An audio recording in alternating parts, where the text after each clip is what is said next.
You have 68 wins. You cannot 69 Mina. Hey everyone, it is the center of attention, Brittany Brooks, and you are watching Simply Reliable Studios. Come on over, Simply. I'm being see, earlier I said something stupid to him, and now this is my receipt. Okay. Sabu's just sabotaging you. Yep. He sure did. Hijacking. Yeah, he's taking over. Hijacking is a better word. You're right. Good luck.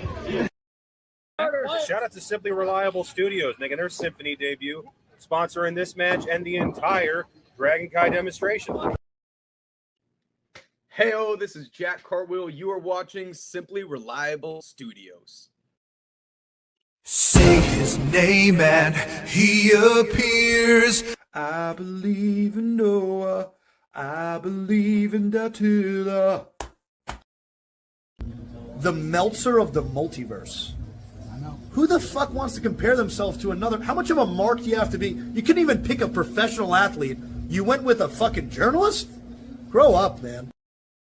We just want to say thank you to Simply Reliable Studios for voting us as Tag Team of the Year. Of course. Because you know what they say, right? If you can't swim, you're bound to drown. Tonight, she is sponsored by Simply Reliable Studios from Orlando, Florida. She is everybody's favorite BFF, Izzy Marino. What is going on, everybody, and welcome to the weekly moderated insanity known as the Shenanigans here across the Simply Reliable Studios brand of channels. It is I, your moderator extraordinaire, the Renegade of Wrestling, JJ Williams, back in the host seat, joined by the Island of Misfit Toys, the Simple Man Noah Foster. Hello, everybody, and welcome back here once again to the Simply Reliable Studios. You know what this is? Perhaps some friends, but voice us for a great for all things professional wrestling. Damn it. So without further ado, let's go ahead and bring in the rest of the panel. First and foremost, my partner in Love the Bed in AEW. We call the rest of the life and probably upset stomach mindset for some other stuff tonight. It is, of course, Mr. Reliable, Simply Reliable, in true original form, Walter Cruz. Ronda won in literally 17 fucking seconds. She tackled Gina. Gina fought a little bit. She turned to the side, got that armbar, and she tapped. Literally 17 seconds in the first round. Well, at least I know I can last longer than Gina Carano. We've got one half of the Canadian connection and a man who just got done doing some hockey coverage with the Scat Boy. Nick is here. What is up, sir? Why were you guys talking about boobies for 45 minutes? Theme of the week, today's. She's yours, she's mine, she's our Canadian friend, Ash. That's actually elegant and not fake. Hello, Ash, how are you? Enough is enough. I've had it with these motherfucking AEW wrestlers winning my motherfucking New Japan title. Make sure you tune in every week because you never know who's going to drop in to join the Shenanigans. We do have the man who started it all. Jeff Meacham is with us. I'm impressed with what's going on at the JCW. I'm happy for Russo. I'm happy for Vito. I am a viewer, again, when I can get home and sit my ass down for a half hour, whatever it is, and enjoy that shit. Popping out before midnight virtually on this app. It is my cohort as fellow gamer and crazy wrestling watching aficionado, Charles Schultz, will also be joining me tonight in the fray as I welcome you into the Shenanigans once again at the end of this fine Saturday. I just want to keep seeing Mr. Guana show up every single time and just Polyaska. I'm still agreeing with JJ. We still need that freaking multi-person puppet match. A puppet is not a competitor! Sex dolls are competitors if you go to the right company. Teleporting in via the morphing grid, our very own Pink Ranger is here. Hey, everybody. You know, I know the firing of Scott D'Amore is controversial, but I feel like he needed to go in order for TNA to grow. Don't get me wrong, we had some good stuff under Scott D'Amore, but the company was just stagnant. And look how much they've grown. If this is what it took for her to acknowledge some of my NXT talent, then I'm here for it. Because we know she doesn't work Tuesdays. So the fact that she watches Thursdays and is still getting exposed to my talent, like, hey, something happened, right? She told me the other night that Trick and A was some of the best stuff in TNA. Yeah, I actually really did like Chicken May. I was completely shocked and blown away to discover it was Chad Gable under that mask. I had no idea. I would have never guessed it. I never saw it coming. This was just mind-numbing. This was like the reveal that Juan Cena was John Cena. I never in a million years would have guessed that Chad Gable was going to have that. Is Speed ever going to lose that title? Well, everyone can be a dickhead, but how strong of a dickhead are you is the real question. I have a pretty strong dick. I'll take your report. Good night, everybody. Hopefully no one else heard that. Cool. What is going on, everybody, and welcome once again to the weekly moderated insanity known as the Shenanigans. It is I, your moderator extraordinaire, the Renegade of Wrestling, JJ Williams, here to anchor things for this evening.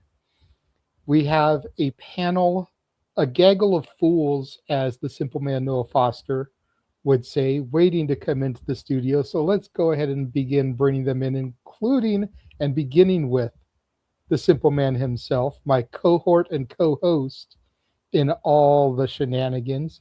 Damn it. How are we doing tonight, Noah? I'm tired, but I'm all right.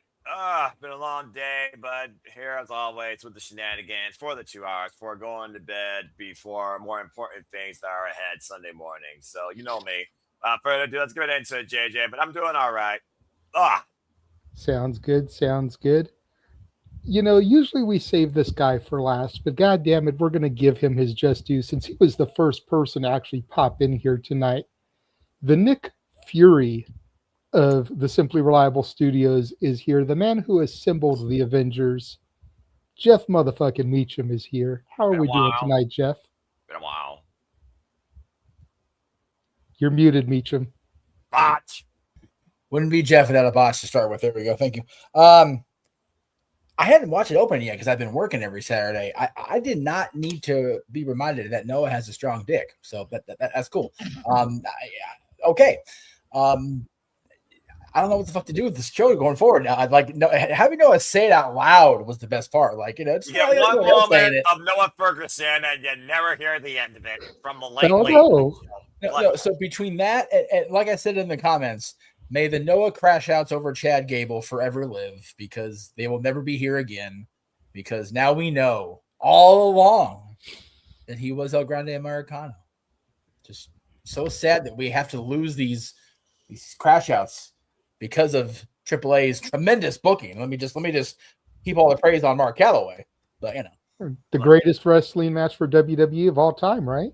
Can you still can't fuck with that? And it's not just Meltzer saying it, Sports Illustrated saying it, Bleacher Report saying it, ESPN is saying it, NoDQ.com is saying it. Damn it. Oh, it's always good to come home.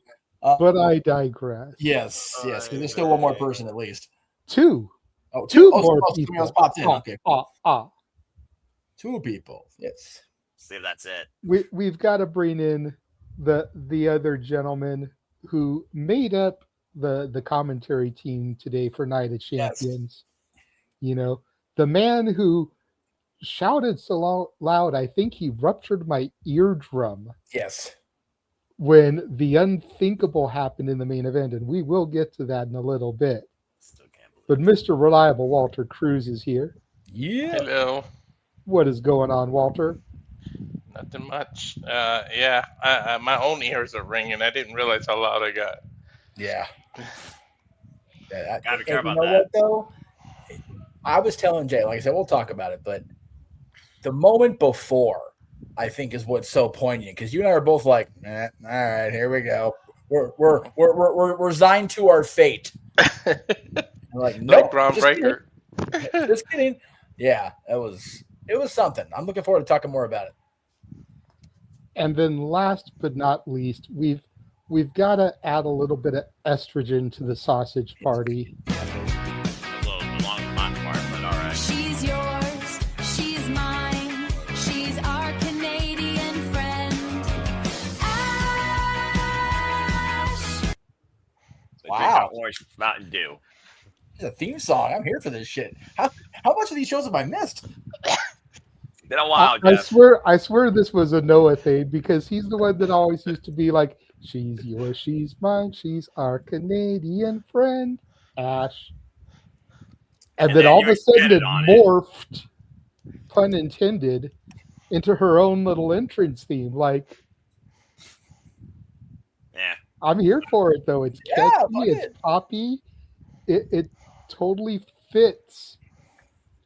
Ash, how are we doing tonight, Ash? It's all good in the hood, yo. Wow. That was the whitest, blackest gangster thing I've ever heard a Canadian say in my life. If the bottom row is going for whitest person of the week award, it's going to be a toss-up now. That's worse than the dick comment. Yeah, that's fair. That's fair. Accurate. I wasn't thought expecting maybe it to be saying fair. that now too. When I ask them how are things going, and they go, "It's all good in the hood." I'm like, "Oh my god, you guys!" Like seriously, you can't speak like a normal person. It's going great. He's got a strong dick. It's going good. Yeah, it's all good. Welcome back, Jeff. There's not near enough booze in this new house yet. Oh my god. Next week. Next week. Oh wait, I no, know. fuck. Never mind. I know Noah resents me every day for putting that in there. Yeah, I do. But like I told him, like, if you're the editor guy, going back and trying to make an intro with funny comments, and you come across that clip, how do you not clip it? Yeah, no kidding. That's fair. I can't think of anybody that wouldn't have clipped that for part of the intro. And the fact that it's the end. Yeah. Good night, everybody. Hope nobody else heard me say that. Like, perfect way to end everything. And it perfectly fit. Beavis and Butthead would definitely watch something just because the next line would be, "Hey, he said dick." That's the main reason Mina Shirakawa is still in there, because Beavis and Butthead watching a hot chick talking about 69 is totally something they'd be watching. It is so funny how the opening has evolved since you've taken over the editing of the open, and just the fact that those two dipshits are still there watching us and watching the intros and the clips and everything is great. I love it. I mean, I look at it like this, and yes, it definitely, it sits with me a little bit because obviously I grew up on Beavis and Butthead. I don't know about the rest of you, Ash. I think you're a little too young to have really grown up on them. You might have seen them in, here and there, but I don't think my grew up dad on them. used to let me watch Beavis and Butthead with him sometimes. Do I remember it? No, because I was a very small child. So Yeah. So the way I look at it, it's like, okay, Beavis and Butthead, what are they known for? They're known for sitting back and watching music videos and channel hopping through the stuff that they think sucks. Yes. So the original concept was, let's have them channel hop through all the other promotions. Yep. And then when they get to the Shenanigans, they leave it there because they think it's cool. Yeah. They put the remote down. Okay, cool. Well, over time, and especially this year, since January, our stock has risen so much. Yeah. With promoters and talent and, some of the people we have had on the show and are going to have on the show, that we've got all these clips now of people shouting us out, like Bust in the Brain when they received their Tag Team of the Year award. We've got the sponsorships and the people talking about us on commentary or doing the ring announcement. We've got, the little promo videos from Cartwheel and Brittany shouting us out, like, okay, so let's have them channel hop through this. And they realize they're going through Simply Reliable Studios, like they keep hitting these different clips of us. Yeah. And then, bam, it hits the intro, and boom, we're off to the races. And again, the remote goes down because the entire intro plays. And now here we are. We're into it.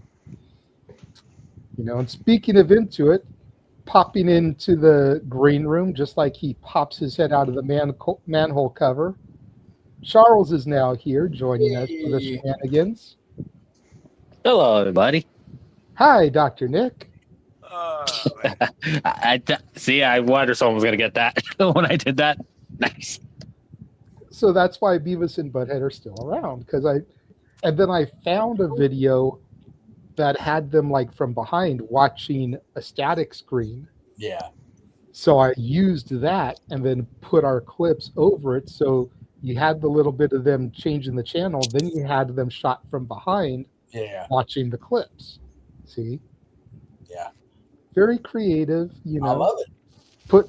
Like I said, I put a lot of hard work into it. Jeff had never seen the new introductions, and now he's seen it all. He'd seen the Beavis and Butthead portion because of the PLE today. Yeah.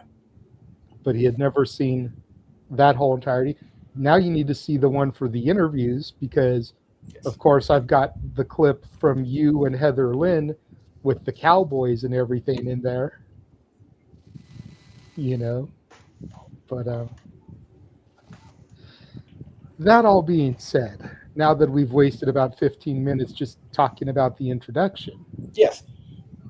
How are we doing tonight, everybody? We've got a decent crowd coming into the chat room. We've got almost 60 people watching us already.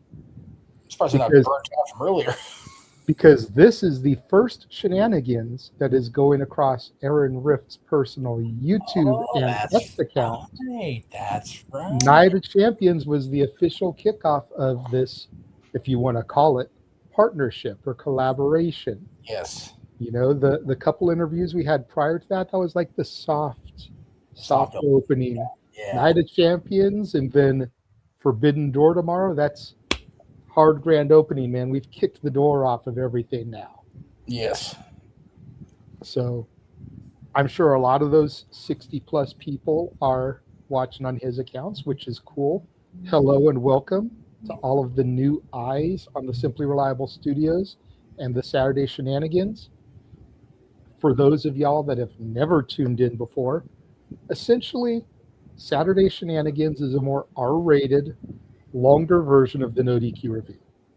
That was fucking. If you're familiar with the No DQ review, where they talk about the big news stories of the week, that's essentially what Shenanigans is. But whereas the No DQ review gets wrapped up in a bow in a nice little hour 15 minutes, maybe hour and a half if Psycho Jet Black is there, super chatting like a mama, we tend to go 3 to 4 hours. Unless Noah's hosting, Noah usually can get the shit in about a nice 2.5 hours. But when I'm at the helm, we end up getting off the rails.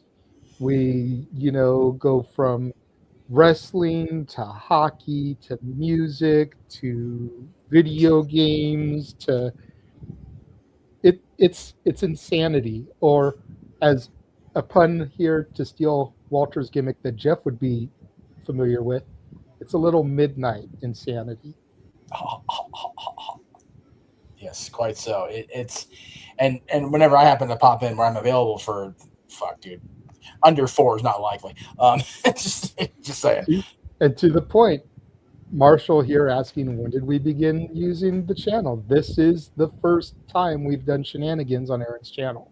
Yes, we are aware that Aaron's used to be the Cat Diaries. Unfortunately, Aaron lost both of his cats a couple years ago. I think it was now that Casey and Sassy both left this world. Aaron and I have been talking about having the watch-alongs go across his channel or No DQ channel for quite a while, and it just never really happened for a variety of reasons, but. The gentleman in the top row made it happen. And I am, again, you guys, when I'm not here, continue to lay the praise upon me, the founder of the feast. Call me the Nick Fury is a little much because I have both eyes working. I'm not a bad motherfucker like Samuel L. Jackson, but I'll take it. I'll take that title as the assembler of the Avengers. It is so cool to see Aaron's audience now watching you guys do your thing, and I haven't popped in watching me be part of it. It was really cool. It was cool knowing that a lot of the audience from Aaron's side was watching Night of Champions and watching the reactions that Walter and I had to pretty much the whole show. It was a great show today. So to answer your question, how we're doing, I am nostalgically and currently overwhelmed with gratitude with all things going on for you guys in the first half of this year. Marshall, I'll tell you what, if you can find me on social media, message me, maybe next week. Yeah. Let us try and introduce the audience to the regulars. Yeah. And then maybe next week we'll shoot you the link and we'll let you join us, because I'm sure Jeff won't be able to be here next week. I can't, yeah. And you never know about Ash and her work schedule. You never know Charles. And you definitely never know about the other half of the Canadian connection. No. Who needs to stay on his best good behavior today, as we had a Canadian win the WWE Championship. So I don't want to hear no talk about any specific Canadian provinces, sir. But the Canadian king of food, Nick, is here. They missed my nonsense. Okay, you gotta go in quick. They missed your nonsense. You are nonsense. What's going on, everybody? Ready? Go. Skater. This is a car, so it's going to be short and sweet here. Oh, there we go. Yeah, okay, just kidding. Okay. What happened? Can you hear us? I can hear you guys. Can you hear me? Yeah. We can hear you and the sirens and the dog and all the things. No, I mean, I just had the dog. I don't know who the sirens were. That's from me, North End in Winnipeg, typical day. And you guys don't want me to talk shit about Winnipeg. No, really? No. I will come down there and fight you. I will get my dad to drive me 6 hours to where you live. It is NHL draft weekend. It is Canadian Christmas, all right? Let's just calm the fuck down. Like, seriously. Well, actually, no, Stanley Cup Canadian Christmas. It's more like Canadian Easter, because we got the draft, the resurrection of the new people in the season. So there you go. Okay. It's Canadian Hanukkah. You get like 8 days of draft. Damn it, JJ. Drafts last for more than 1 day, so you get like multiple days. Hey, and it was a good draft. Everybody I follow did pretty well. So it was a really good draft. We're not here to talk about drafts. I'm sorry. The Stanley Cup, though, on the Stanley Cup can't be Canadian Christmas unless they all get lump of coals because they never won it. Listen, there's only one thing. There's only one thing that matters in the Canadian in the draft today. This year, there's only one thing. Now I got 2 McKennas I have to cheer for. It's valid. That's it. It's valid. I got 2 McKennas I got to cheer for. So I'm good.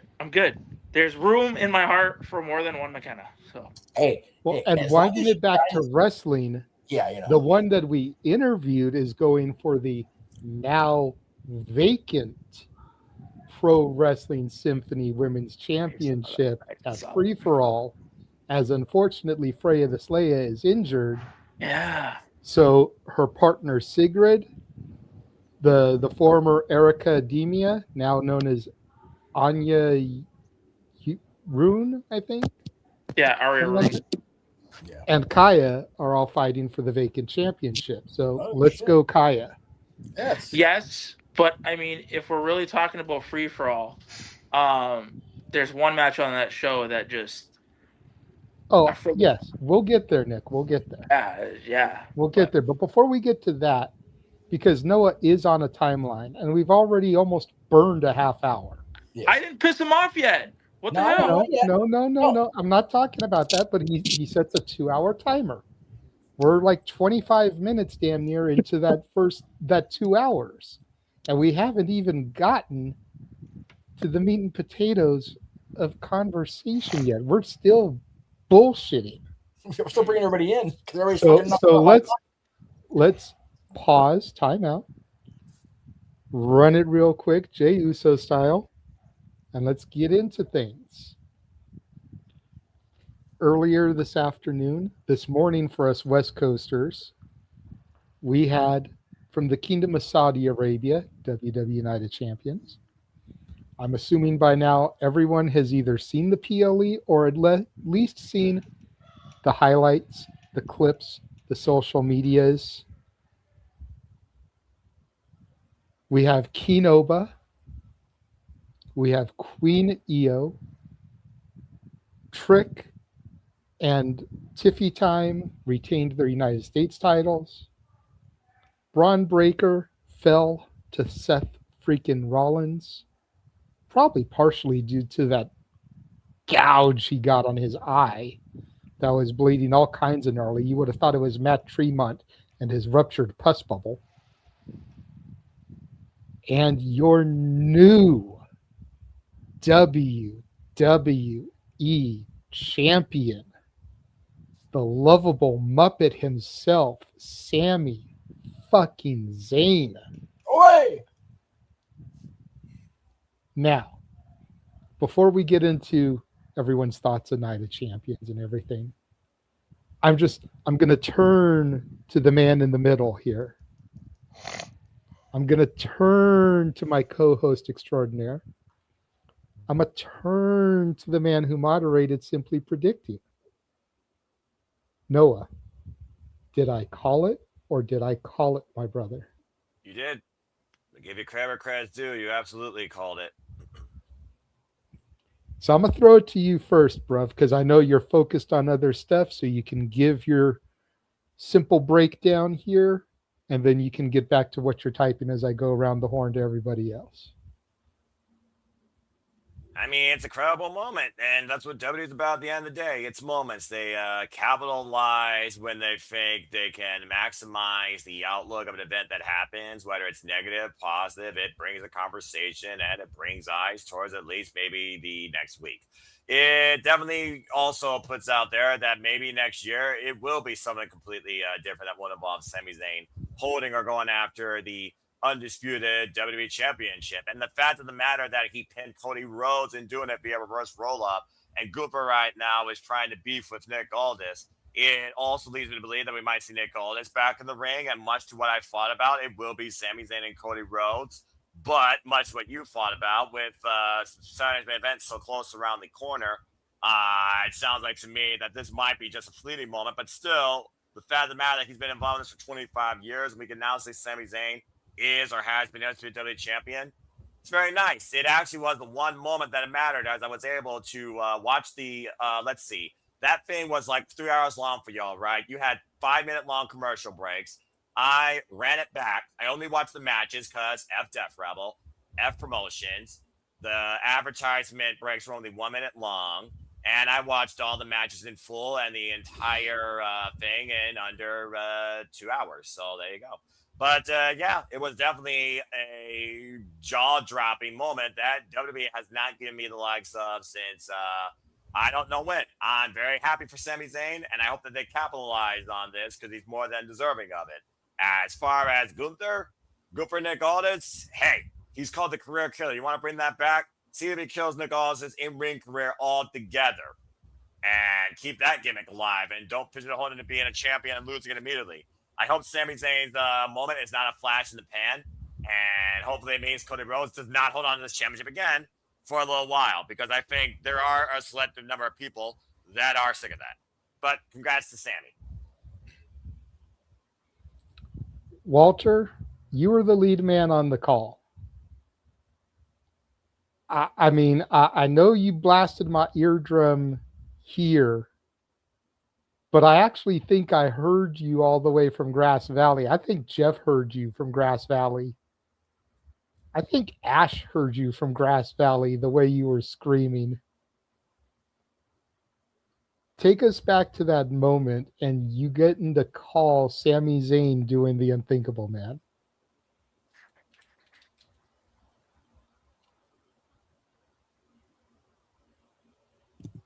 He's muted.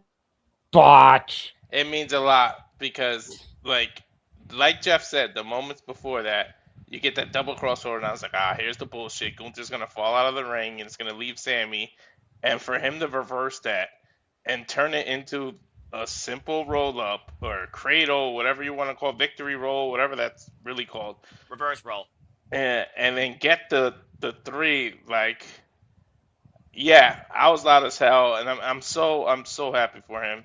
Like they finally pulled it, and I was thinking it because I said the amount of times that they kept making Gunther say, "You never been champ, you never will be champ, you never." I was like, they're freaking teasing. He's gonna be champion. I just thought they were gonna wait and have him win the Rumble in Saudi and win it at WrestleMania. But the fact that they did it here, you know, we talk about overused chants that you deserve it is very overused. But god damn it, if it's not really meant right now. No one deserves it more than that man. I think me screaming, I think the only person that was probably louder, but he wasn't on video, so we get to see, was Kevin Owens. That man's got to be a proud brother, like crying for his brother, like that. Not literal brother, but his. You might as well call them brothers. And you guys followed his whole career, you know, from 20 years ago in a mask, thinking he would never make it. Then he finally makes the WWE, and then he goes through all these phases that he went through, from being the man in the bloodline and all that.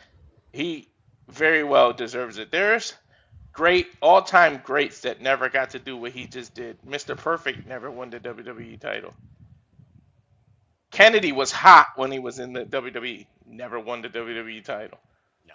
There are so many people. Owen Hart, literally his brother, best there was, best there is, best there ever will be. Owen deserved to be the champ. Matter of fact, when I did that top 10, he was my number one person that have never won the title. But there were so many greats, Hall of Famers, that just never got to get to that level. And Sammy is there. I don't care if it's for a flash in the pan. He said it after he won and he got interviewed. I don't care what happens tomorrow. I don't care what happens on Monday. My name is always in history. I can be called WWE champion. And it's true. You can never erase this moment. I don't care if somebody came in and cashed in right after, if they had the Money in the Bank and won, he still can say, I've been champion. And I'm so glad they did that. And he's from Canada, but he is Syrian descent, speaks Arab. So for him to do it over there in Saudi, among those people, I don't think a single eye was dry, and I don't think a single person was sitting down after that 3. 100%, you know, and we kind of said it during the Royal Prestige interview. You know, there may be people that have longer reigns than them. There may be people that have more reigns than them in the history of the Pro Wrestling Symphony Tag Championships, but they're the inaugural. Nobody will ever be able to take that away from them.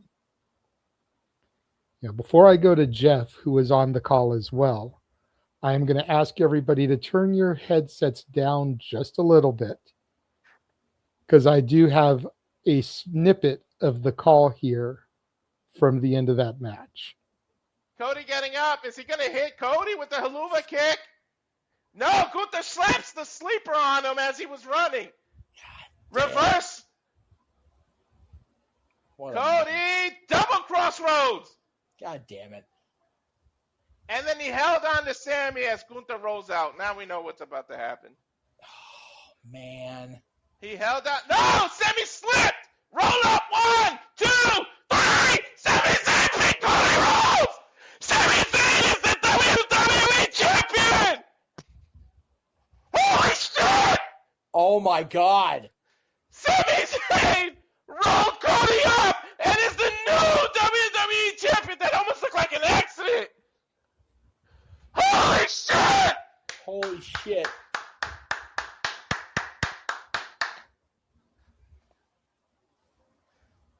That's passion, damn it. Oh my The 10th time is the charm! I don't even think I was that loud when Lola won the NXT title. You were not. And that's his mamacita. Dude, I don't think the room was that loud when we realized Austin was going to wrestle. Like, oh shit, it's happening. But no, look, I don't recall who was in the audience besides me, so forgive me, Jay. But I was there when El Generico won a major grudge match that also happened to be for the PWG World Title against Human Tornado.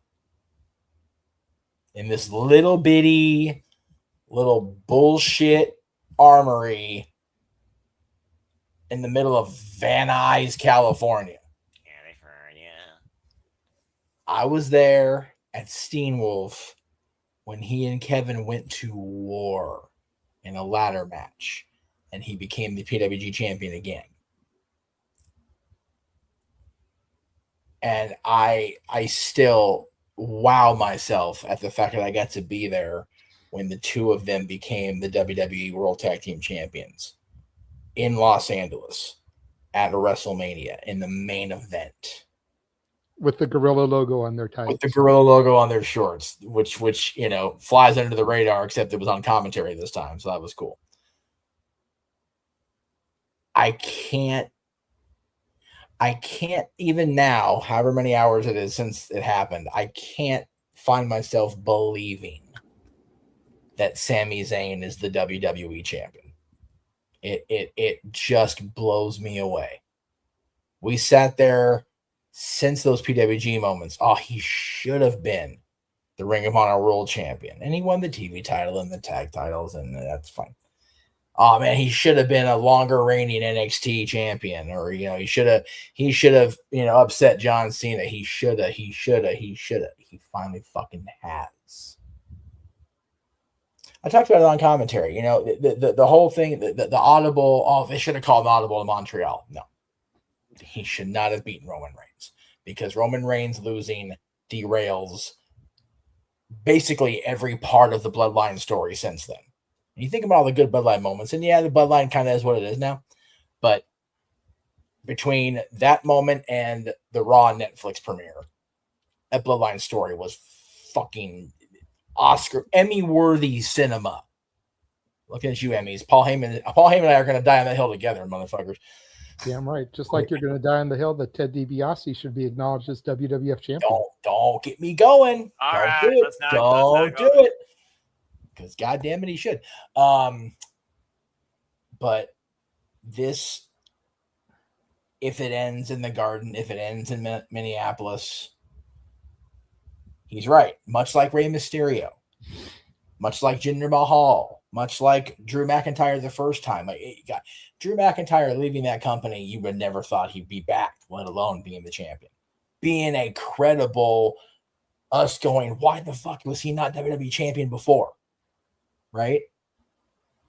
I don't know if Sammy will ever get that phrase, because none of us ever fucking fathomed this for him. Really. Simply predicting, yes, you did call it masterful, Nostradamus-like skills. I'm not even going to lie. But I think even in your gut of gut, it never was like, okay, yeah, it's a great story, but is it really actually going to happen for Sammy? And I'm having a very difficult time not welling up with tears over my friend being the champion. Yeah. You and I both got to interact with him away from the eyes inside that ridiculous goddamn sweatbox. It's almost as bad in here right now. Just getting to talk to the man. And here we are, over 20 years after those initial shows that we went to, attended at the same time, interacted with him at the same time. It's one of those moments that I'll sit back and I'll I don't want to do this anymore. I'm not the wrestling guy anymore. I'm not the podcast guy anymore. Shit like this is why I come back.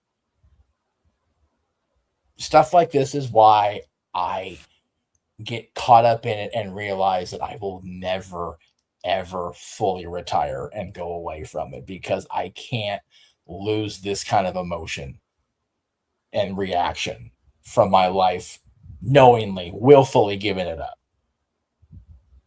You know what I mean? I can't have that conversation with myself knowing that I'll miss stuff like today. Right. So fucking proud of him. So glad for him. So bummed for Kevin that he couldn't be there in person. And he even said that himself in his post on social. But man, it's so cool. And even if it does end in the Garden, like I said, or at SummerSlam in Minnesota, then at least it's a month-ish. And Sami Zayn in 2026, if you go back and talk to you or I or El Generico. The limited angle she had in 2006, I grant you. Ole. Ole, that's it. You know, if you asked him if he'd be WWE champion, he'd say, "See." Now he'd probably say no, but he'd still say Ole. Because you don't, it's mind-boggling.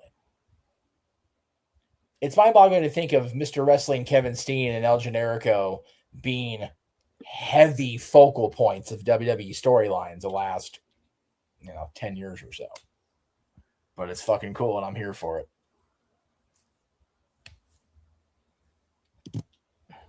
Charles? I still try to recover from that because I will admit, I was probably going to have this reaction or expect this somewhat reaction if this were to happen next year at Mania. I just wasn't thinking it was going to happen today until that 3 count happened. Which, consider I had the coverage, but watch while I'm playing, which is my ear was also still rattled by Walter loud. Now I know how JJ felt, even more. Loved it. I would say I want Sammy to hold that belt until he's past SummerSlam. As long as he drops it to someone else that's not Cody Rhodes.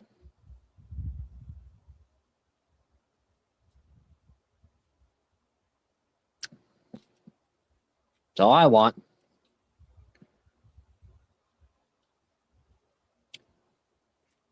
Whew.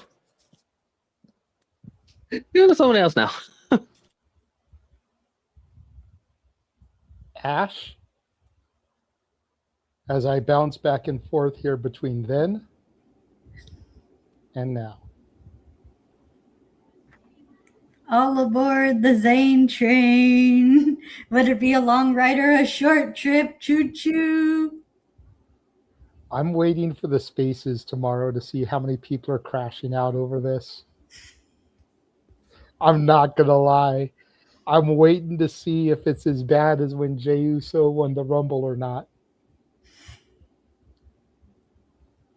Because part of me is just going to kick back and laugh. Just like one of my favorite memes, the dog in the burning house. It's fine. It's fine. It's fine. Everything's fine.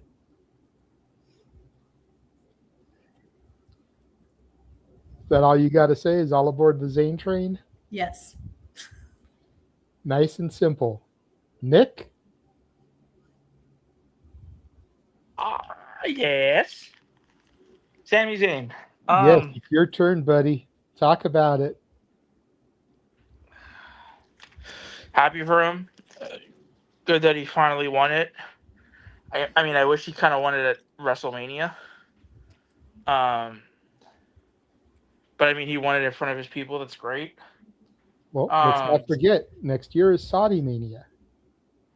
Yeah. That's what I mean. Like, I would have hoped he would have won it probably next year. But I mean, Cody, what is Cody doing with the title? But I mean, I'm gonna call it a spade a spade. Creative in wrestling as a whole has been largely not good. So I mean, great for the win. What are they doing with him next?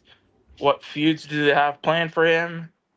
And where is this championship reign going? Because if it's literally just going to be until SummerSlam, then it's a waste, right? So hopefully they do something with him, and hopefully they put creative behind him, because obviously they didn't do it with Cody in this run. So see what happens. Well, to that point, and I said this on Simply Predicting, I said this during the commentary, so what if he does only hold it until SummerSlam?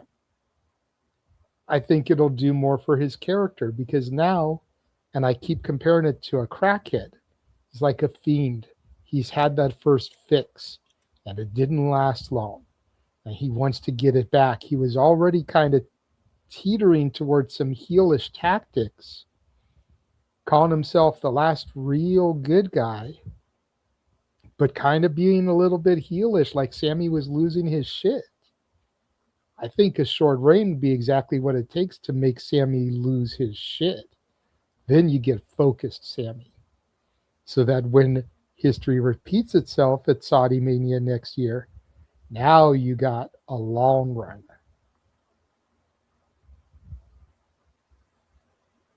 You know? I think a short reign wouldn't kill them.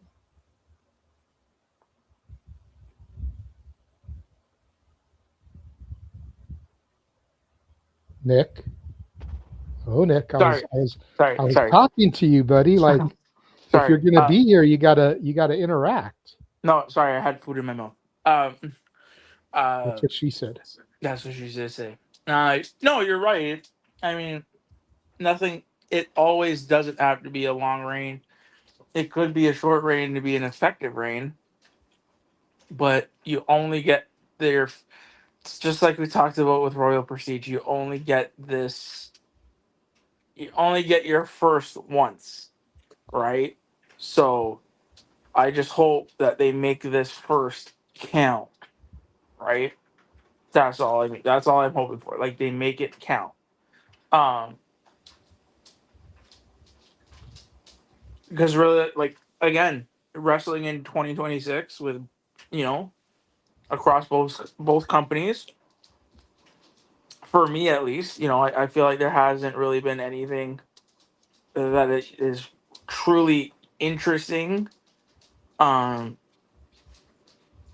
me, at least. So, well, yeah, like I said, hopefully they do right by him, and they make this first title reign a memorable title reign. Okay, fair enough. I saw Jeff's hand, and I know Charles had his hand up as well. Go ahead, Jeff. In 2026, Nick, what does that mean for you? And I say that because, I mentioned Rey Mysterio being on the list of WWE champions. He was champion for a couple hours. I mentioned, you talk about Kane. The character of Kane maybe didn't need the WWE championship or the World Heavyweight Championship. He did hold both, but he was only WWE champion for a little less than 24 hours. What does meaningful, what does Sammy's reign as champion being worthy or worthwhile mean to you in June, July of 2026? What does that look like for you as a fan? I would say, based on the company that he is in, telling proper stories and fleshing it out and being part of a grandiose storyline, I would say, right? Okay. Like, again, we always say, WWE and AEW, they're two different companies. One is more story centric, the other one is more wrestling centric. Yes. And in 2026, has WWE been telling these off the wall fire storylines like Bloodline, like the Bloodline was back so many years ago? I would say no. Yeah. Right. So I mean, I would want 2026. Based on that company, I'd want there to be proper story. Give us, proper feuds and builds. Tell that story, right? And Okay. have it lead to something grander, I guess. Right. If he was in AEW, let's just say, and Sammy won the AEW World Championship, I would say, give me good story, yes, but also give me top quality in ring work. Okay. Tell the story in the ring. Let the ring and the match be the story, rather than in WWE's case, telling that story outside of the ring, and then, yeah. I just asked because I was doom scrolling as I was trying to figure out what I wanted to say next, and I read my post from the day after Backlash, and talking about having not watched that show, but seeing the commentary and the discourse about that show and about Fairway to Hell, and it felt like to me that people didn't manage their expectations of things going into both of those shows. And the online criticism, which is what it is, came off resulting from that. So I love that you said based on the company he's in. I love that you made sure you put that asterisk, that little toggle on the tag, because I personally am okay with Sami Zayn dropping the championship in the Garden or at SummerSlam.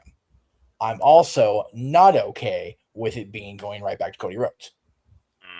I think we, as much as I adore Cody and his brother and will forever love his family, and I have personal deep-rooted bias, I give not a fuck who likes it or not. We need a break from Cody being the guy. And for those of us that were just overjoyed when he came back 4 years ago, that's a nasty little acidic pill to swallow. But it is what it is. So I am all about him having Sami Zayn having a long, by 2026 standards, long WWE Championship reign. I want to remind everybody at home who most of you in the audience are part of the IWC. We're on the internet. We're talking about wrestling. We're a community. Therefore, we're part of it, whether we want to be or not. Manage your expectations. If he loses it on Monday, yeah, go fucking ape shit. Go off on your socials. Like, be those fucking twat waffles. But if he loses at the Garden or at SummerSlam, think big picture. Yeah. If he reigns beyond SummerSlam, fuck, dude, stand up and cheer for creative, because that's awesome. But, yeah. Anyway.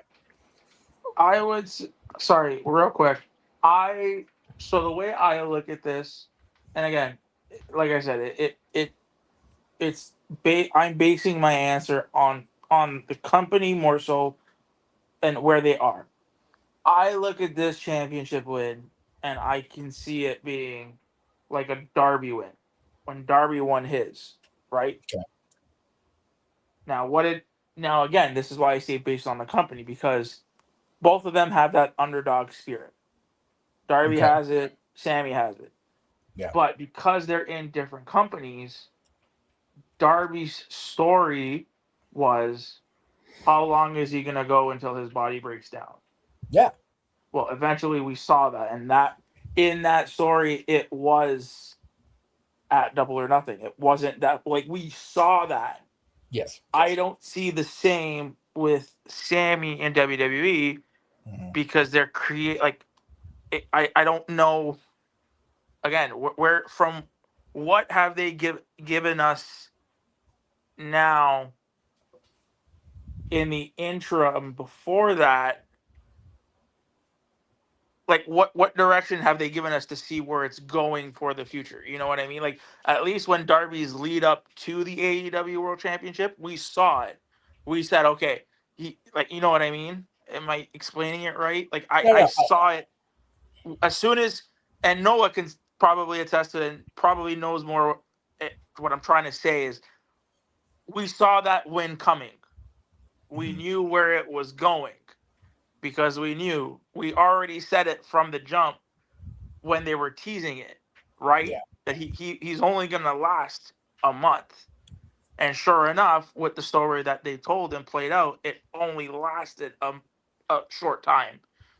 With Sammy winning it, what have they done in the interim to get us to that point?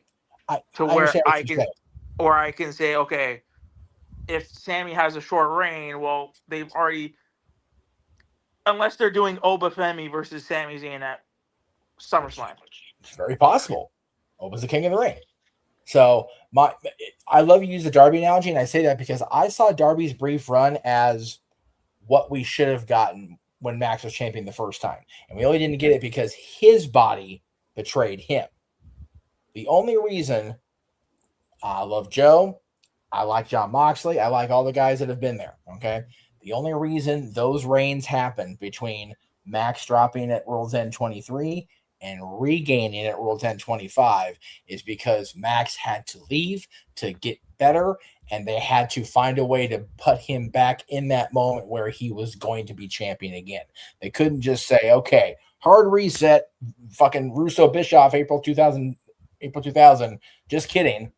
They had to tell a story to get there, and they got us there, to AEW's credit.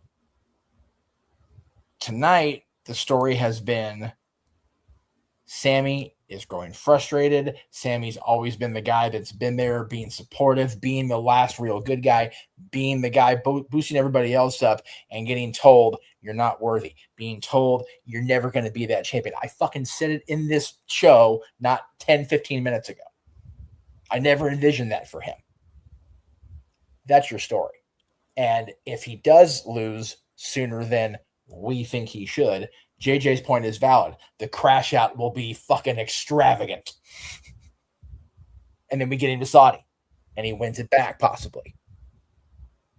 I'm here for it. I'm here for whatever happens. I try so hard to when I do pop back into the internet wrestling community to go, hey, let's calm our tits a bit here about creative, especially from Paul Levesque.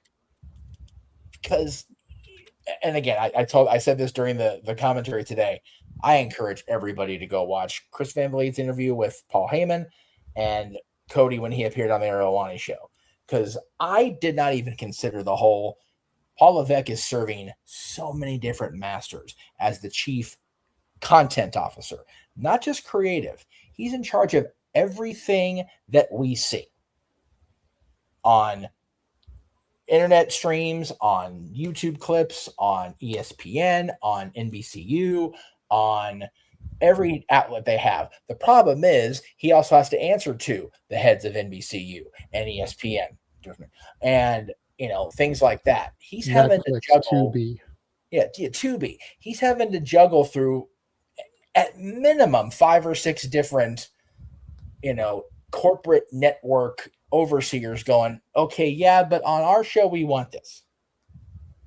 That's a mucker feather of a challenge for anybody, on top of having to actually have the stories lay out properly, which is why I have been very quiet in this second quarter about criticizing the creative, because what I have seen, dude, I will forever point to 1993 through 95 and go, not the worst, because that was the worst. We don't talk about 1995. We don't talk We do about not talk about 1995. We don't talk about The that. less you talk about it, the better off you are. Yeah, I still see your hand, Charles. I haven't forgotten. I know, Charles. I'm sorry. I don't even say after Nitro, both shows were still pretty shitty, but end of 95, really 96. Yeah, I don't want to hear anything about how bad creative is, because no, it's not. It's not the worst it's ever been by a country fucking mile. And there's also WCW 2000. But again, I will defend that, which is scary because it's Vince Russo and people know how I felt about Russo. WCW because 2000, of the changing of the guard and all the different bookers that were coming and going and trying to course correct. It's like J.J. Abrams and Rain Johnson. Paul, right? Yeah, I will forever say, I'll go back to Jim Ross's quote about WCW 2000. Or it may have been Conrad Thompson. Vince Russo never got to coach a team for a full season once he left WWE. How can you expect a manager to turn things around in the season? It doesn't happen in real sports. It doesn't happen. It was an unfair thing then. It's even more unfair retrospectively to condemn Russo for that year of WCW. And to condemn Triple H, Paul Levesque right now, when we're not even out of it, we're still up in the shit, is unfair. Anyway. For WCW 2000, at least you can make the argument that it's so bad, you can laugh at it. Whereas 1995, from what I've heard, there's nothing to laugh about. Dude, every Key Mabel. I'll leave it there. I want to get to Charles because he's been waiting patiently. But I wanted to also piggyback on what you guys were saying myself real quick. First and foremost, shout out to the over 100 of you guys that are watching us right now. Biggest numbers Shenanigans has ever had. Yes. So right out the gate, thank you, Aaron Rift, for allowing us to be on your platforms.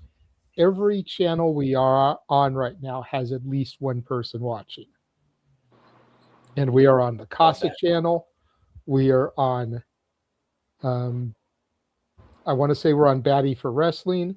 We're on N Foster. We're on Walters. Yeah, we're on Walter. We're on Aaron. We're on Batty. We're on Noah. We're on Casa. Then we're on Walters X, the Simply Reliable X, and the Aaron Rift X. So all 8 channels that we're on right now have at least one person watching, over 100 people watching right now. Shout out to everybody that is tuned in for the Saturday Shenanigans. Now, before I hand it over to Charles, prior to coming in here tonight, I was watching everybody's favorite YouTube podcaster. No, not Aaron Rift. Watched that earlier. I was watching everybody's favorite podcaster from New York because I find him entertaining. You can like him, you cannot like him. I find him entertaining. The same way I found Howard Stern entertaining back in the day. He brought up a decent point, in my opinion, about Oba should go for Sammy. Why would you go after somebody that you might or might not be able to beat just to create a challenge for yourself? No. Go after somebody you can easily destroy to get your first title. So if we get Oba versus Zayn at SummerSlam, that leaves Roman open. Seth just ended his thing with the Vision. Seth has his sights set on the title, on his title, which Roman has. Now you have Seth versus Roman at SummerSlam. I feel like that just writes itself. Then Oba beats Sammy. We all feel Kenoba is going to ascend to his throne at SummerSlam. Sammy begins the next chapter of his story. I think he makes a good point. I think the booking logic there makes sense. Charles, you have been patient as fuck. Go ahead and peek your head out of the sewer and tell us what you have to say. One, talking about Raw, creative, and everything else. Do we need to talk about 2019 too? Or no? Oh, and speaking of Raw, let's not forget Monday night is a 2-for-1. It's Raw and SmackDown. Because the weekend is 4th of July weekend. So they're not going to do SmackDown live because of 4th of July weekend. They're going to do both shows on Monday. Can SmackDown. That way everybody can go home for the holiday weekend. Report back to Chicago, Illinois, July 6th for Raw. So let's keep that in mind. That I didn't think on that until you mentioned that. And the second point I was going to say, yeah, if Sammy were to lose the title at SummerSlam, it should be to Oba. Because at that point, everything that JJ just said makes sense. But then the question I would have to ask, considering it's now Gunther's dealing with Nick Aldis now, what the hell do you do with Brock Lesnar at SummerSlam now?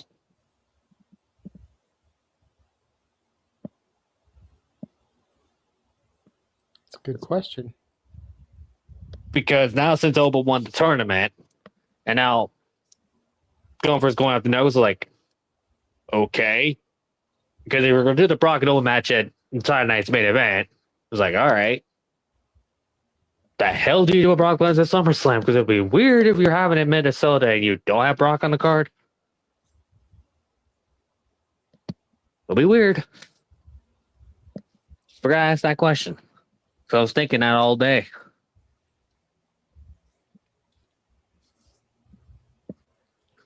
Possibility. That's all. Interesting point. Valid. All right. Before we move on, does anybody else have anything they want to say about anything else as far as Night of Champions goes? Because we went around the horn, pretty much just talked about Sammy. Does anybody have anything they want to say about either the King or Queen winners? I feel like the Braun, Seth, and the 2 U.S. title matches are kind of, even though I think I got each of those wrong. Yeah. No, I got Trick right. I picked Trick to retain, but I picked Braun over Seth, and I picked Jade over Tiffy. That was 2 of my 3 losses there. Yeah. And I picked Livy to be Livy 2 belts instead of EO. So I went 50-50 for the day. Yeah, But does anybody have anything they want to say specifically about the King and Queen of the Ring winners? I'm surprised they went with logical booking, if I'm going to be honest. Well, but what's logical? Because we still don't know the severity of Rhea's injury. Right. And that's the thing. We don't know. We're not going to know until they want us to know. And it could be that they're hoping, praying that Rhea can get better and defend her title. But they did move very quickly to have EO say, all right, Liv, it's you and me at SummerSlam. So we're not going to get that EO Rhea payoff, at least not yet. Yeah. Which, again, absence makes the heart grow fonder. Will so do ill-timed injuries and bullshit creative. It is what it is. By the way, I mean, if Rhea is injured, we could do Tony Khan's favorite thing and set up a tournament to kick off on the Raw in Chicago and lead up until SummerSlam to crown a new champion. We could. Battle Royal. Nobody's lazy. You know that. As long as they don't crown an interim champion like Tony, I'm not opposed to that. You know what I mean? That's true. But You anyway. haven't done that for a while. Yeah, I will also say in my rant earlier, 2019 creative was fucking rough across the board. We don't talk about 2019 or pandemic either. We don't talk about 2019 WWE creative was a huge help to AEW's initial success. I'm not going to criticize pandemic booking too bad. No. Only because, Ash, that's when I came back into it. Yes. Oh, yeah. I didn't know of the dark times of 2019. You're very I fortunate. came back during the Thunderdome era. Yeah, and Fair enough. It's also the reason why I still hold Rainbow Bright NXT to such a high degree. Yeah. And why Noah still scoffs at me for it, because I wasn't watching for the Black and Gold era. Right. So my first exposure to NXT was 2.0 NXT. Yes. Had I been exposed to Black and Gold, maybe I wouldn't like 2.0 as much as I do. Right. And 2019 WWE creative was rougher than sandpaper. On the flip side of that, though, AEW having the opportunity to just get that audience drawn in, for my money, when Roman Reigns had to dip out of WrestleMania due to the possible threat with his leukemia being affected by the isolated atmosphere, they talked about in the interview this week, that pullback on that couch, that god-awful couch that Vince McMahon hated so much, of Roman and Paul, saved Roman Reigns' career and gave us some of the best shit they possibly could have with what they had to work with. Yep. So, yeah, 2019, I will forever condemn the creative, but also thank you, because it got us out of the dark ages and back into the promised land that was the bloodline. But as far as the king and queen of the ring, I love that they went with logical booking. Io Sky has been she's been champion. She's kind of had a mixed bag of, working with factions and whatever for a bit. And then she's just been able to be on her own and just shine so bright. Whereas Liv Morgan, Liv could stand a peg or two to be knocked off of. And I think her losing this match without having to lose the title was key. If it had been a championship match and she'd have lost, I'd been like, okay, what are we doing? And she was cursed to lose the match. And she was cursed. So it didn't really hurt her. It only increased the power of Danhausen to the masses, which again, keep doing that. Keep doing that. Please just give me more Danhausen. Not like a whole show of it, but just have him cause this random shit of chaos that threads through. Mm-hmm. And I will take Frank and Miz all week, every week, because that shit, dude, I need to text Mike and go, God damn it, dude. You and Heyman both need Emmys now. This is ridiculous. Anyway. Mizhausen's my favorite thing. But Oba winning, it almost had to happen. And I only say that because we wouldn't be sitting here right now had Jay won, because the internet literally would have melted.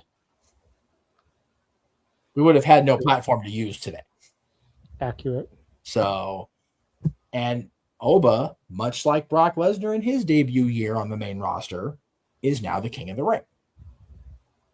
I don't think we're done with Brock Lesnar yet. Nope. I think whatever booking they've got in their twisted little bald-headed gray beard minds back there and creative has Brock Lesnar factored in against Oba Femi. Whether it's in Minnesota, whether it's in Riyadh next year around April, or whether it's in the Garden. Whether it's in the Garden in a few weeks, right? We don't know. And again, my whole thing about managing expectations, it's okay not to know. I swear to God it is, guys. That's the beauty of it. So I love that they're both king and queen. I love that the champions retained. Not a fan of the online backlash that went against Jade, particularly from who it came from. But, Jade, Jay's going to take it in stride and snatch everybody's bitches' wigs off, so she's not going to give a fuck anyway. Nope. And that's one of the reasons I love her. And rocking that purple's another. Damn, seriously. If everybody's favorite color wasn't purple before today, or, red, red shorts hugging things, then y'all aren't on the proper color wheel, clearly. But I digress. How they're getting away with that shit in Saudi Arabia, I still don't know how they're getting away with it. Because the government's got to be going, yeah, okay, we'll allow it. It's live and live is loved in Saudi, so that's how she got away with it. That's probably valid. Probably the best balanced booked WWE show since this criticism of Paul Levesque really kicked into gear in the early part of the second quarter of the year. Because people have been on his shit. And I think this show was booked and presented very well today. Agreed. Go ahead, Ash. So I was going to say, I got a lot of my predictions wrong, and I couldn't not be any more happier about that. Right. Also, you guys was talking about Jade outfits. Can we talk about Io Sky's beautiful pink Power Ranger outfit? Goddamn. Dude, she was adorable. Tiffany's outfit was fantastic. I was worried that butterfly thing was rigid enough on the top, it was going to be sharp and dangerous, and it just kind of flowed with the outfit. I was like, all right, I'll allow it. I'm so happy Io won. I love her so much. Oh my God, I love her. I love Io. She's one of my favorites. I love that woman. How do you not love Io? Right? She's just one of those wrestlers who just, I see her and I'm just instantly happy. No, I concur.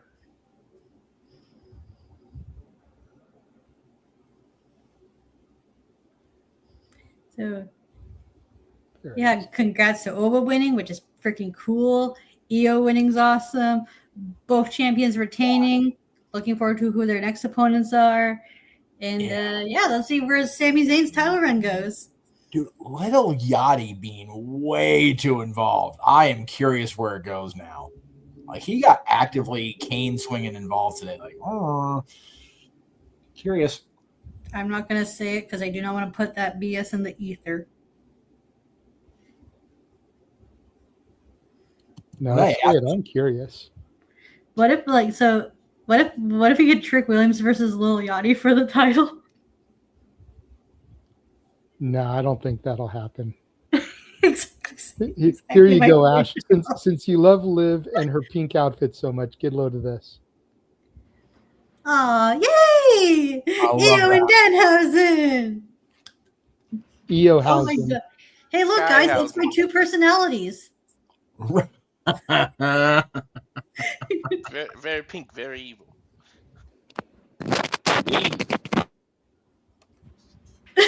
You okay there, Noah? Noah's face. What the hell? You know who Trick Williams should be facing next? Carmelo Oh, I Hayes. think I know who you're talking about, Nick. No, honey, not you. The gingerbread man? You'd fuck a bitch up, you're right. But guess what? Joe Hendry ain't no bitch. Dude, I need Hendry back on TV. I need Hendry Hausen to be a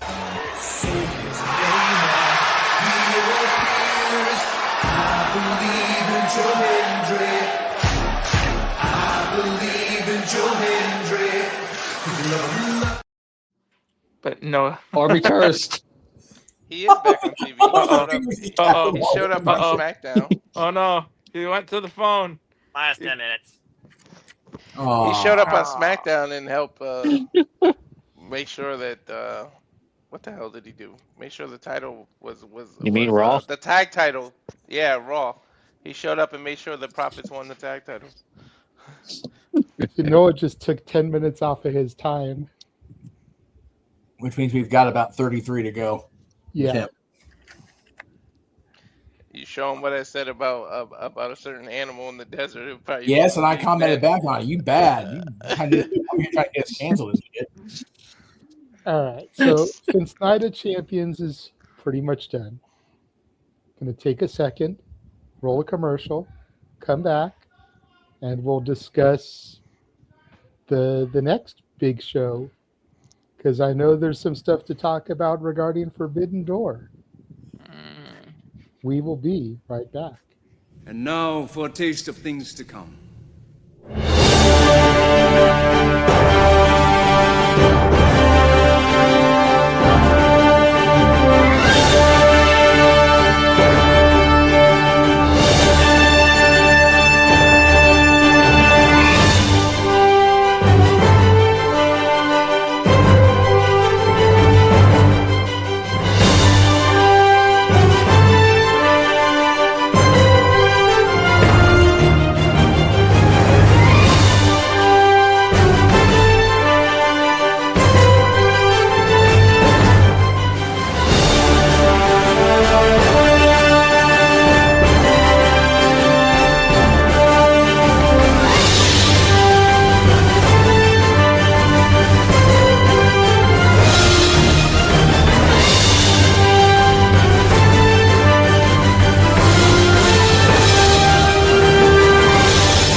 And it's really here that trailer show. Here at the Cinema Studios, we encompass, celebrate, engage, pontificate, analyze, criticize, and react and cover all the wrestling.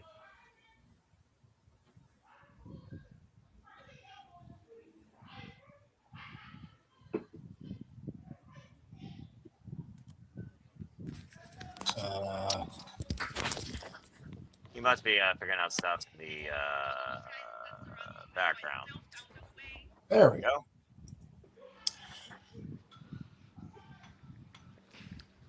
Okay, let me say today's a good day. Not only we had Night of Champions, I'm back on Shenanigans. The Angels won, and they beat the Athletics at that. And the Dodgers done whooped the Padres' ass. So, I'm on a cloud. Let's go. All the positivity. Let's do it. So to the 107 of you guys watching, that is what you can expect, some of what you can expect from us here at the Simply Reliable Studios. As we do cover watch-alongs from multiple companies. Yes. Not all of those will be on the Aaron Rift channels. So if you're interested in some of the smaller independent wrestling companies, GCW, House of Glory, Jersey Championship Wrestling, Pro Wrestling Symphony, Focus Pro Wrestling, even international stuff, AAA, New Japan, Stardom. We've got the G1 Climax coming up in a couple of weeks. Going to be doing the kickoff of that.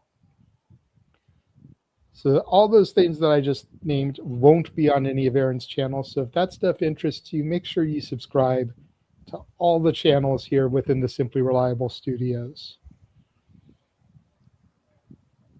Which brings us to Forbidden Door tomorrow. And I mean, we've already done Simply Predicting. We've already talked about it these last couple weeks ad nauseum. You know, we've gone through the whole, is the Forbidden Door dead? The whole concept. We've talked about, you know, the individual matches. We've talked about what we're looking forward to.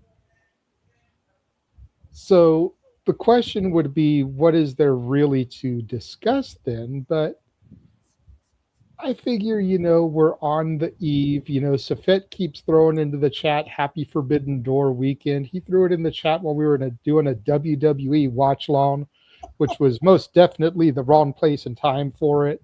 Yeah. Happy Wrestling Weekend is probably the more accurate thing to say, Safet, as there's WWE, NXT, TNA, GCW, and AEW this weekend. And that's just the stuff that we are going to eventually be covering, whether live or via Memorex. So just singling out one particular show and calling it that show's weekend is probably the wrong look in this group. Yes. Be careful before the banhammer comes out, good sir. This is your only warning. But last night during the CMLL show, there was a title change on the CMLL show, and it could play into a change for a match tomorrow. As tomorrow we have the teams of the Young Bucks, Unbound Co., and Sky Team in a triple threat match. Now, Sky Team are the new Ring of Honor Tag Team Champions as of the CMLL show yesterday. Oh. Could those titles end up being put on the line tomorrow? Does that change anybody's prediction for the matches tomorrow? Obviously, things are kind of locked in for tomorrow come what time, Noah?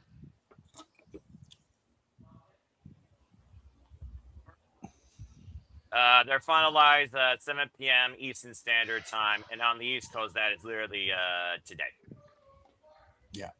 And as of right now, we don't know if any changes have been made to that match. So it's the type of thing where if the change is made last minute, you ain't got time to change your picks. Yeah. So I'm bringing this to the forefront now because if anybody wants to potentially change their picks because they think the titles might get put on the line, you've only got a few hours to make that decision. Yes.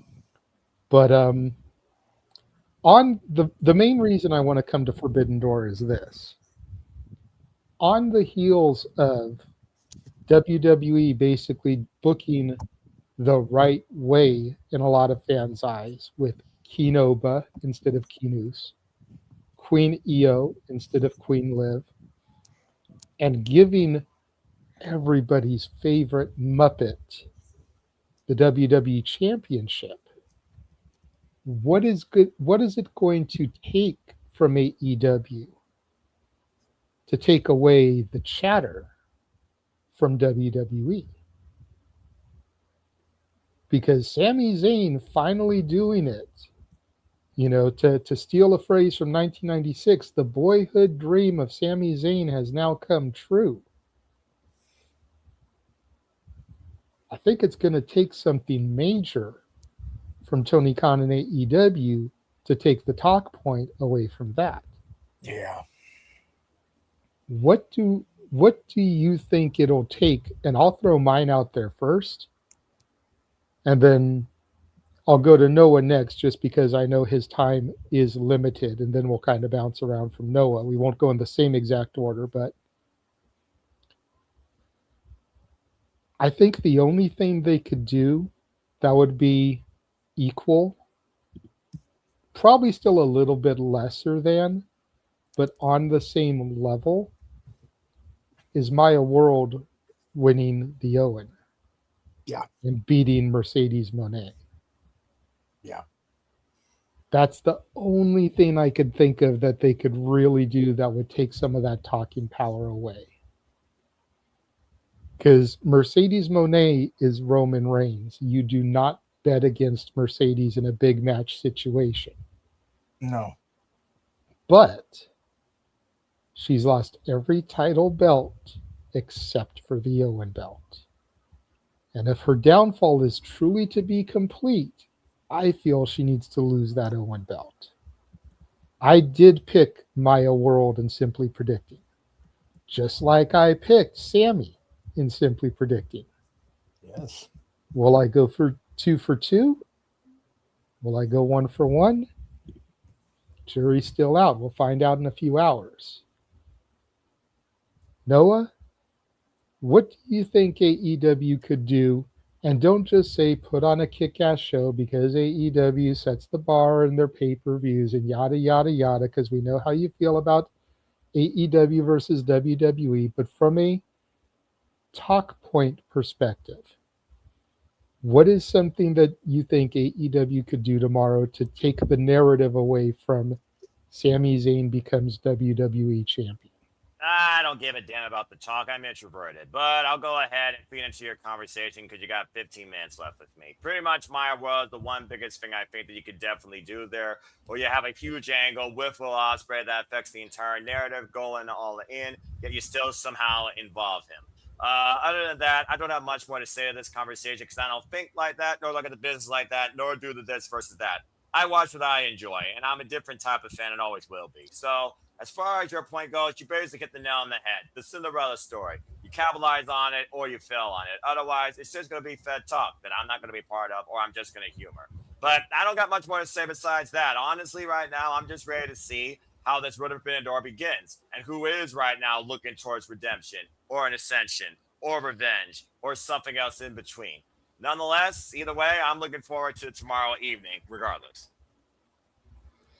See, and we love you having that perspective, Noah. But sometimes, bruv, it also grinds my gears, because here I try to set up like this gorgeous lob of a topic, and you're like, I don't give a fuck. Irks the ever-living shit out of me sometimes, bro. Will never change, bruv. I am what I am. I know. All that I am. So, Boop, boop.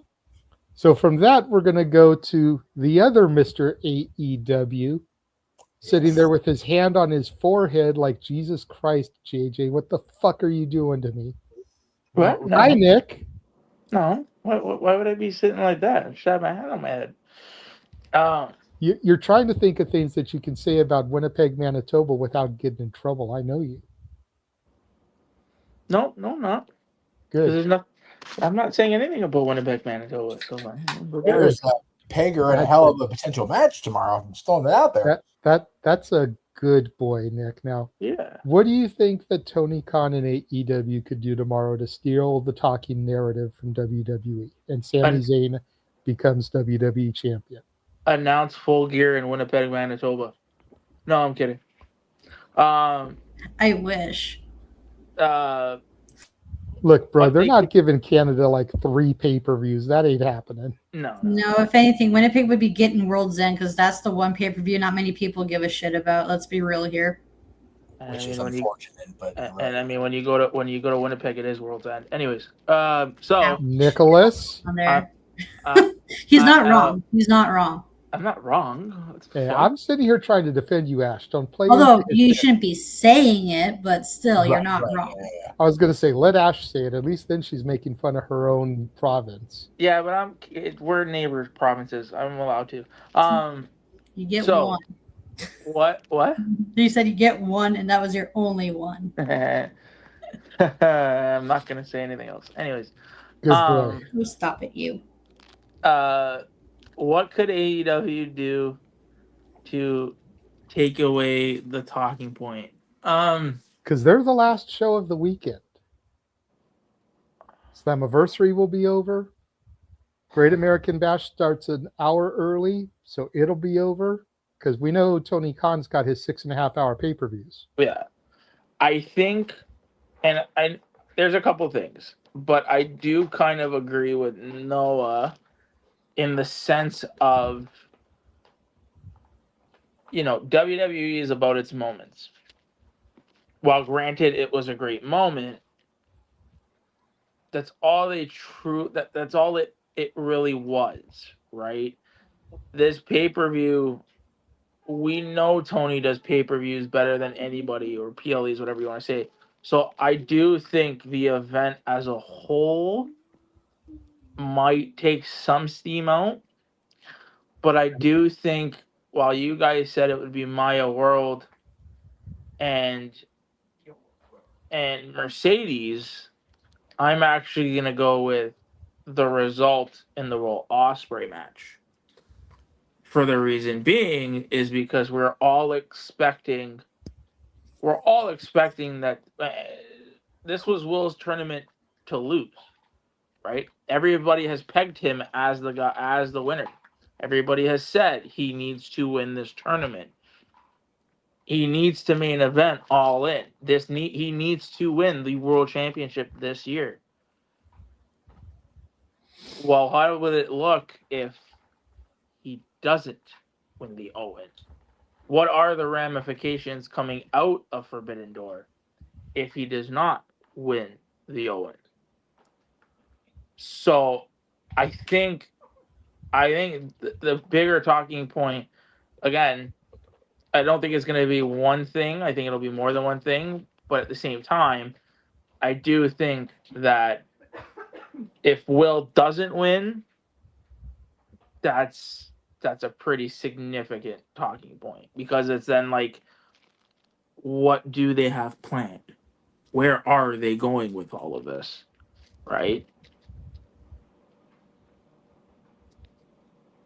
It's fair. I just look at it in that way, because again, I think we see, if Maya World wins, it's, to me at least, I don't think it's that shocking, because we know the story that they're trying to play with Mercedes, which is her evident downfall. And the story has been her losing these belts over a course of time. So, I mean, her losing it to further her deranged, crazy story arc, while yes, it would be an upset, I don't think it would be so much of a talking point, because, again, with the story that they're trying to play, it is in line. Will not winning the Owen and trying to find a different way into the main event of All In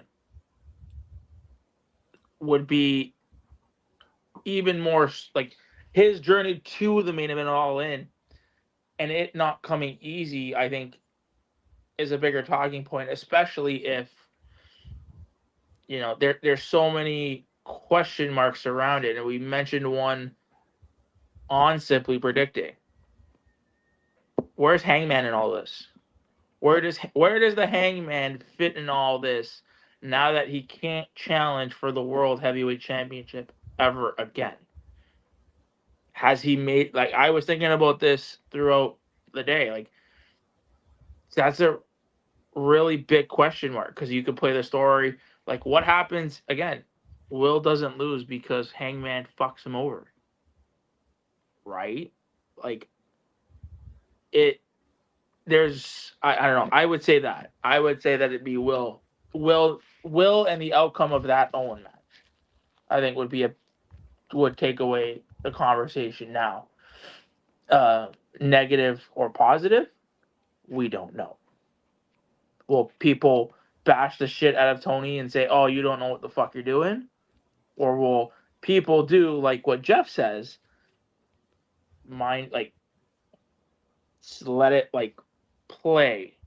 Don't go all willy-nilly on the IWC because you're pissy that you didn't get what you wanted. Let the shit manage your expectations.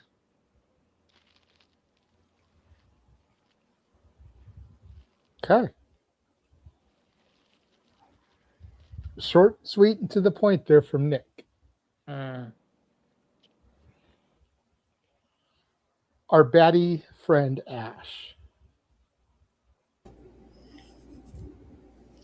And we know you're going to say Zack Sabre Jr. beating Kenny Omega, but You think, but no. no, I'm just kidding. So one of them you touched on. So I have two things, and they both involve the women's matches.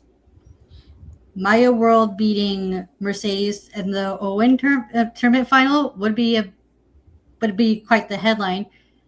Same with the Starlight Kid beats Tekla, because the whole idea of, oh my God, this person from this other company got this company's title. That makes headlines, does it not? As evidenced by TNA people winning NXT titles? Or, sorry, Right, other way around. reverse it. Yes. I mean, would that not create headlines? Be like, we got this person from Stardom winning an AEW championship. And because this person is in a tournament, we might not see that title for who knows how long. And that's going to get people buzzing, especially in the AEW circle. It's fair. That's a pretty good shout, Ash. Not going to lie. Jeff? Oh, okay. We'll go to Charles next, then we'll work our way across. It's fine. I was just having issues trying to. I was on a different screen. This thing's. Oh, okay. Yeah, as far as the talking points, it's definitely going to come down to the Owen matches. So let me just say my own piece here. I do think those matches are going to be the talking points, depending on the outcomes. But I will say, for me, I'm heavily invested on if Kenny Omega and Zack Sabre Jr. can be fucking Kenny Omega and Zack Sabre Jr. in 2026. Kenny's not been the Omega for a while now, with being sick and having to take so much time off, and still not fully back at that level. As a hardcore, diehard fan, I'm invested in what those two do tomorrow.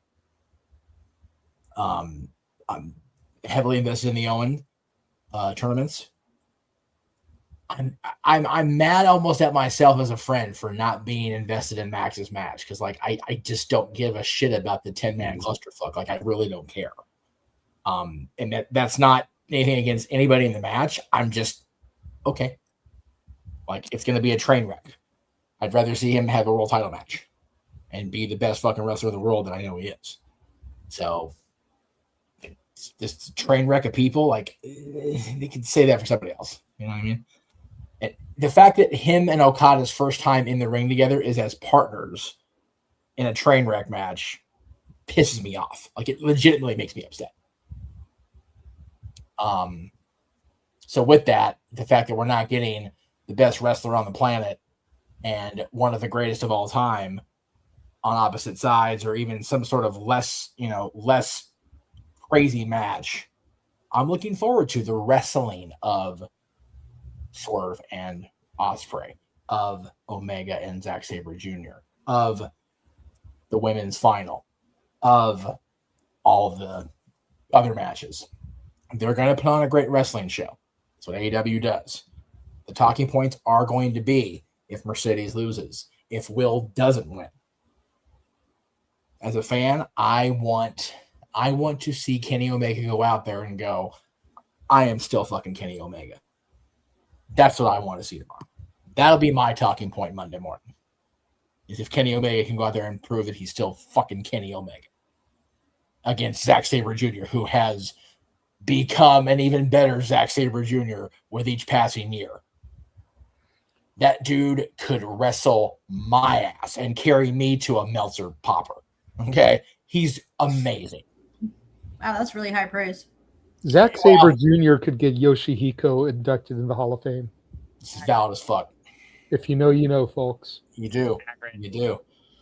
And if you don't know, we ain't got time to educate you. Noah's leaving soon. Just saying. Zack Sabre Jr. could get Chavo's wooden horse Pepe inducted in the Hall of Fame. He could get Chavo's horse Pepe unshredded before the induction. That's a deep ass cut. God damn it. Anyway. Speaking of shredding, he could get Pepper inducted. Oh, I just got sick. Oh, God. Oh, man. I have a tasty beverage, Jeff. We definitely don't talk about that. We don't talk about Pepper, nor does Al. Anyway, the talking points are going to be what they're going to be. So for me, other than those, I am fucking here for Kenny Omega and Zack Sabre Jr. If I can find a way to get access to the show beyond the commentary I'm helping out on, I am sat for that match. I know it's seated. I don't give a fuck. I'm not the hip cool kid. I will be flat on my ass in a chair. Fair enough. Charles, we'll go to you next, and then we'll let Walter bring it home. Gotta leave it to me, huh? Love it. Okay. The talking points is definitely, to Jeff's point, it is the finals of the Owen tournament matches. Because I would be very going, what on earth are they going to do now if Will Ospreay does not win the men's tournament? Because, like, at that point, like, oh, they're going to do a multi-person match at freaking all in, or redemption. Some has a redemption. But outside of that, that's the only two talking points I could think of. I agree with for the weekend. Whatever happens in those matches. And that's why I cannot wait for the Kenny and Zack Sabre Jr. match. Just because it's going to be probably, it's going to be the most batshit insanity, no pun intended, when I say that. Actually, no, that was pun intended because Ash was right here next to me. I was about to say. So there you go. That was pun intended for you. But outside that, yeah. I guess that's all I'm going to say on the matter. Move on to Walter now. Go ahead, Walter. If I'm being honest, I don't think they need that one moment. You don't have to try to compete with WWE. Just do what you do best, because you put on the best pay-per-views. Just go out and do what you got to do.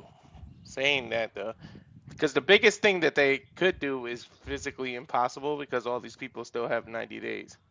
But if those 90 days was up and you debut like a New Day, or you debut, then boom, you might overlap Sammy, because you're going to be talking about, holy shit, these people are elite now. But you can't do that because the 90 days ain't up.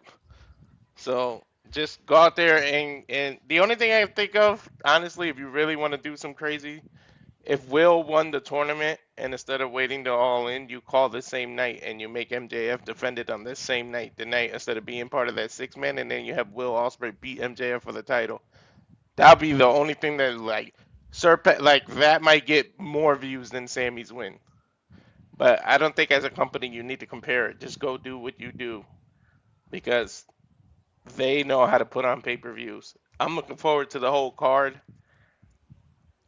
I think Ospreay is gonna win. It's kind of like obvious, and I don't think Tony's gonna pull the rug from that momentum because otherwise, what's the story gonna be? Like, does he snap and go after the Death Riders? I don't think you want to do that. Maybe the holy crap, I didn't see that coming is having Bandito beat John Moxley. Maybe that, but I don't think you need to compare and necessarily have to try to overtalk them or have a bigger talking point. Because if you do it right and you do it as the whole pay-per-view, people will talk about your AEW loyalists are going to talk about this pay-per-view. The WWE loyalists are going to talk about Sami Zayn. So either way, it is what it is. Go ahead, Nick. I see you have your hand up. I just kind of going off of what Walter said. I pitched it on Simply Predicting. You could have a scenario where it's just, and I think I have to go back and watch the promo from Collision. But if I'm paraphrasing it correctly, John was talking about Will having to pull the trigger. Well, what if Will can't pull the trigger? Because that's not him. And you can take that story and take it to redemption, and it could be, can Will pull the trigger? And the only way he'd have to pull the trigger, and it would kind of bring everything back together, is if he pulled the trigger on John. And then you have John saying, you are ready. Because you had to do what you had to do. And then from Redemption to All In, you have Will trying to find his way into the main event. He has to do these hurdles. You can really... I've always said it. And we, again, trying to bring them, and I'm not trying to bring them up, but we talked on the Royal Prestige interview. When you get your first, that's the most memorable. When you get your first. This will be, if Will wins it at All In, this will be his first world championship in AEW. Right? You have to make it as memorable as you possibly can. Just like Bryan Danielson's was memorable as shit when he won it at All In. So having, and I'm not trying to compare the two, but how many people have complained and bitched and moaned that Cody Rhodes had to finish a story and there was no adversity in it? How many times you heard that? Where was the adversity? Where was what trials and tribulations did he have to go through to get his his WWE championship? Getting the shit kicked out of him by the final boss outside his bus in the rain. But you had that section of fans, is what I'm trying to say, who wanted a little bit more adversity. Who wanted them to tell us, put more roadblocks in his way. Well, this is the same thing. Don't just hand it to Will. Give us, I've said it repeatedly, I want Tony in 2026 to have fun with his booking. Well, this could be something fun. Give us a storyline. Don't just hand it to Will, because then it's not good. Yeah, he's going to win it, but you just hand it to him on a silver platter.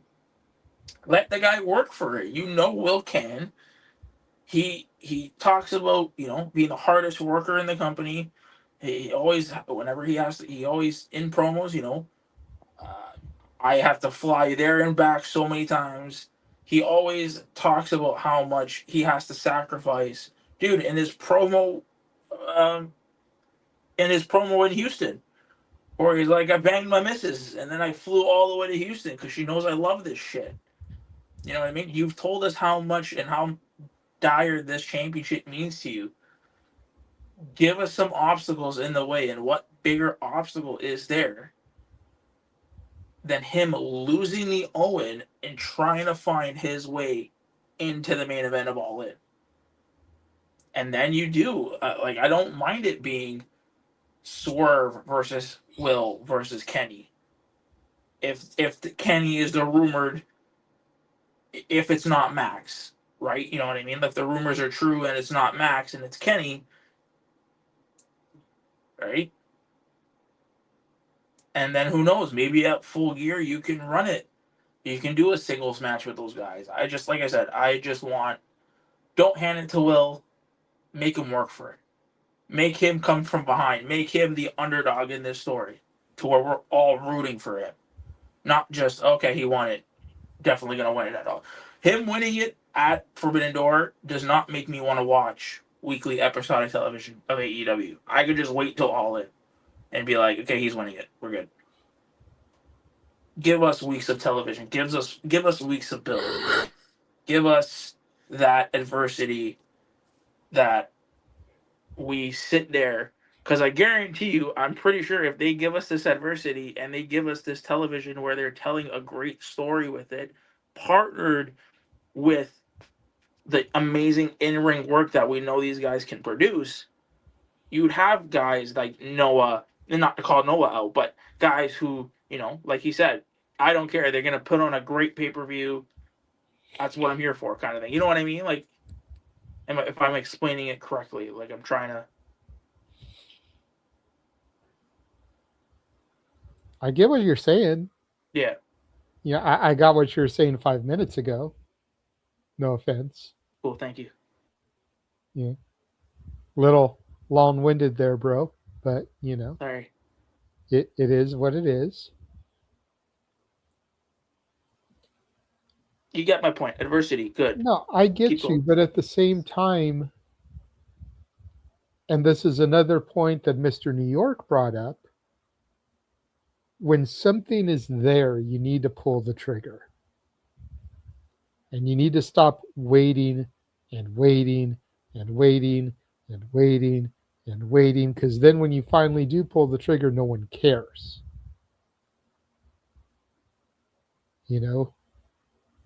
I think we're at the point where if they finally pulled the trigger on LA Knight, nobody would give a shit, except for maybe Jeff and I, because they fucked him over so many times. Will hasn't been in AEW that long officially. You're going to your WrestleMania in his home. And Tony is a sucker for those moments. WWE may be the moment company, but he's a sucker for giving those hometown people those moments. So it's kind of the thing where if Will doesn't win in All In, is anybody going to finally care when they do pull the trigger? Because they didn't do it.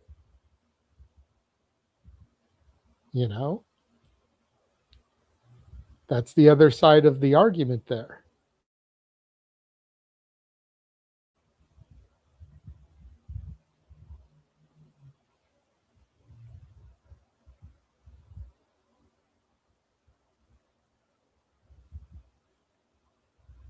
Well, if your phone's about to die, Nick, why don't you go onto your laptop? Just saying. Oh, good grief. People just don't friggin' prepare. Right? Again, you look at both sides of the wrestling community. There's those that are like, Matt Striker, shut up, that's what's happening. Just enjoy the ride and see what happens. Hopefully they don't F it up. And then there's the other half that want to see something as cinematic as reality television. I am definitely of the sooner, and all I know is what Walter said. My brother Yes, let's freaking go. Let's just go into this show and have a freaking good time and go from there. You look like you were going to say something, Jeff.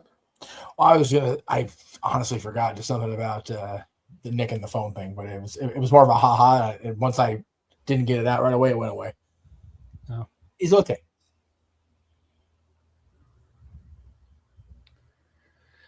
All right. Well, that's pretty much everything I was going to talk about tonight. Walter did send me a cool little talking point in private message. So since it's so early, I will do it like this. If y'all are down for one more talking point, we'll run the trailer and come back and do one more talking point. If y'all want to wrap things up for the evening, we can save that talking point for next week and pray it's a slow news week. Well, I wanted to talk about the 50th anniversary or something if we can get to it, but we can definitely do that real quick, especially considering the fact that you and I were there for it. Right. But if there's a specific topic that Walter sent you, I'm down to go. I know Noah's looking to dip, so. Well, yeah, Noah's given us those extra 10 minutes back, probably because we were having good conversation. But yes, either that or just because he was so focused on what he was doing. I would love Noah's opinion on what I introduced you guys. Okay. Well, I saw That'd be Charles cool had if he his does hand it. up. Go ahead, Charles. I was gonna say, because I brought up the Owen thing. Jeff, didn't you say earlier during the coverage you want to talk about the Bret Hart thing? Oh, I did want to talk about that, but that's very, very negative, and I didn't want to end the show on a negative note. So if it would be brought it up, I mean, if we're not going to end the show on this, we're going to move on to the next topic. I just want to say I was just befuddled at Bret going out there on whatever interview he did. I don't even know how recent it was, calling Martha out for her bitterness toward the business, bitterness toward the fans, bitterness toward, everything has to do with wrestling. And I'm going, dude, how much pottier do you want to get, Kettle? Fuck me, man. Like, Bret needs to do what I have encouraged a lot of us and what Noah has driven home to us many years. Put the social media device fucking down. Just for a day and just not engage in it. I want so bad, and there's some Canadians in this room and in the green room, and I'm going to be nice. He should be remembered as one of the greatest all-around performers of all time. But every single fucking time we see him post Hall of Fame induction in 2006 just makes my brain bleed. And it shouldn't have to be that way. He and I are simpatico. We don't like the Bill Goldberg. But instead, I'm just angry at him for just shitting on everything else every single time he opens his mouth. The fact that any company is being allowed to preserve and honor the legacy of his brother, just shut the front door and enjoy it, dude. And I get it. There can be nothing that fills that hole in your quote unquote heart. Ha ha ha. It's a pun. It's his name. About everything that has happened in your career and your life since that fateful day in 1997. But you can choose to be above it or better than it and not engage in only the negative side of things.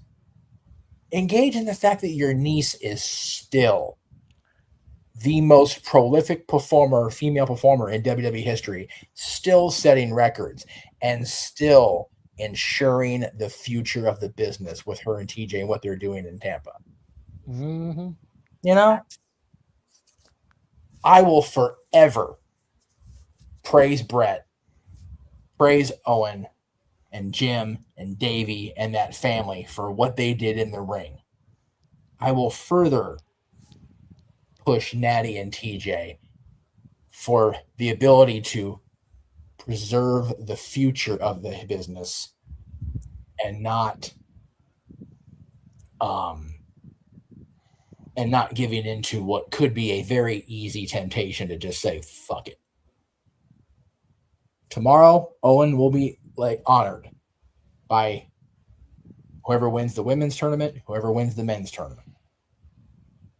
I would love to think that Brett can just be okay with that and not focus on this eternal battle between him and Martha, or between him and the industry, or between Martha and the industry. Tomorrow's going to be a beautiful show. It's going to be a fun show. It's going to be a great pay-per-view. AEW delivers. I'm not setting myself up for failure saying that. AEW is going to deliver. It's fucking AEW on paper. But I'd like to hope that Brett will just one day get over it.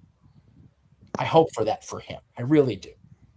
I'm very hard on him a lot on social when he posts, and I don't tweet a lot anymore because I can't help my fucking self. But when I have a platform like it's like, you know what?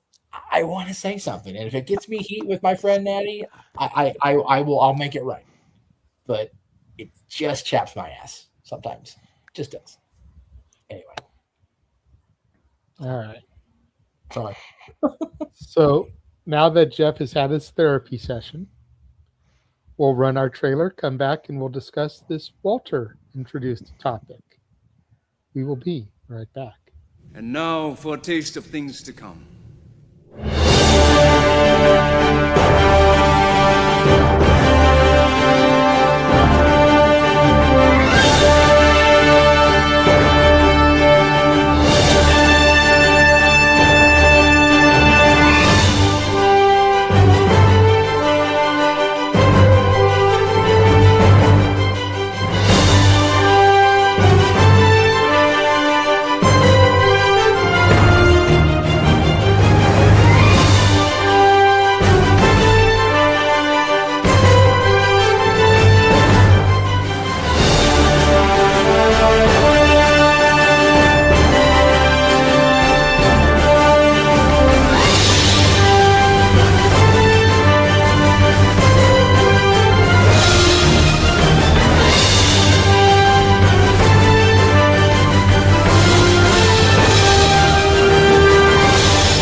This is about students that trailer truly encompasses. We embrace, celebrate, engage, pontificate, analyze, criticize, watch, along, react to all the wrestling.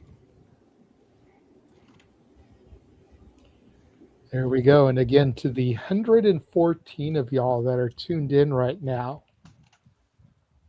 we thank you. We are the Simply Reliable Studios, and just that's a taste of some of the offerings that we have here across our branded channels. You know, I know a lot of you right now are watching on the Aaron Rift channels, whether it's on X or YouTube.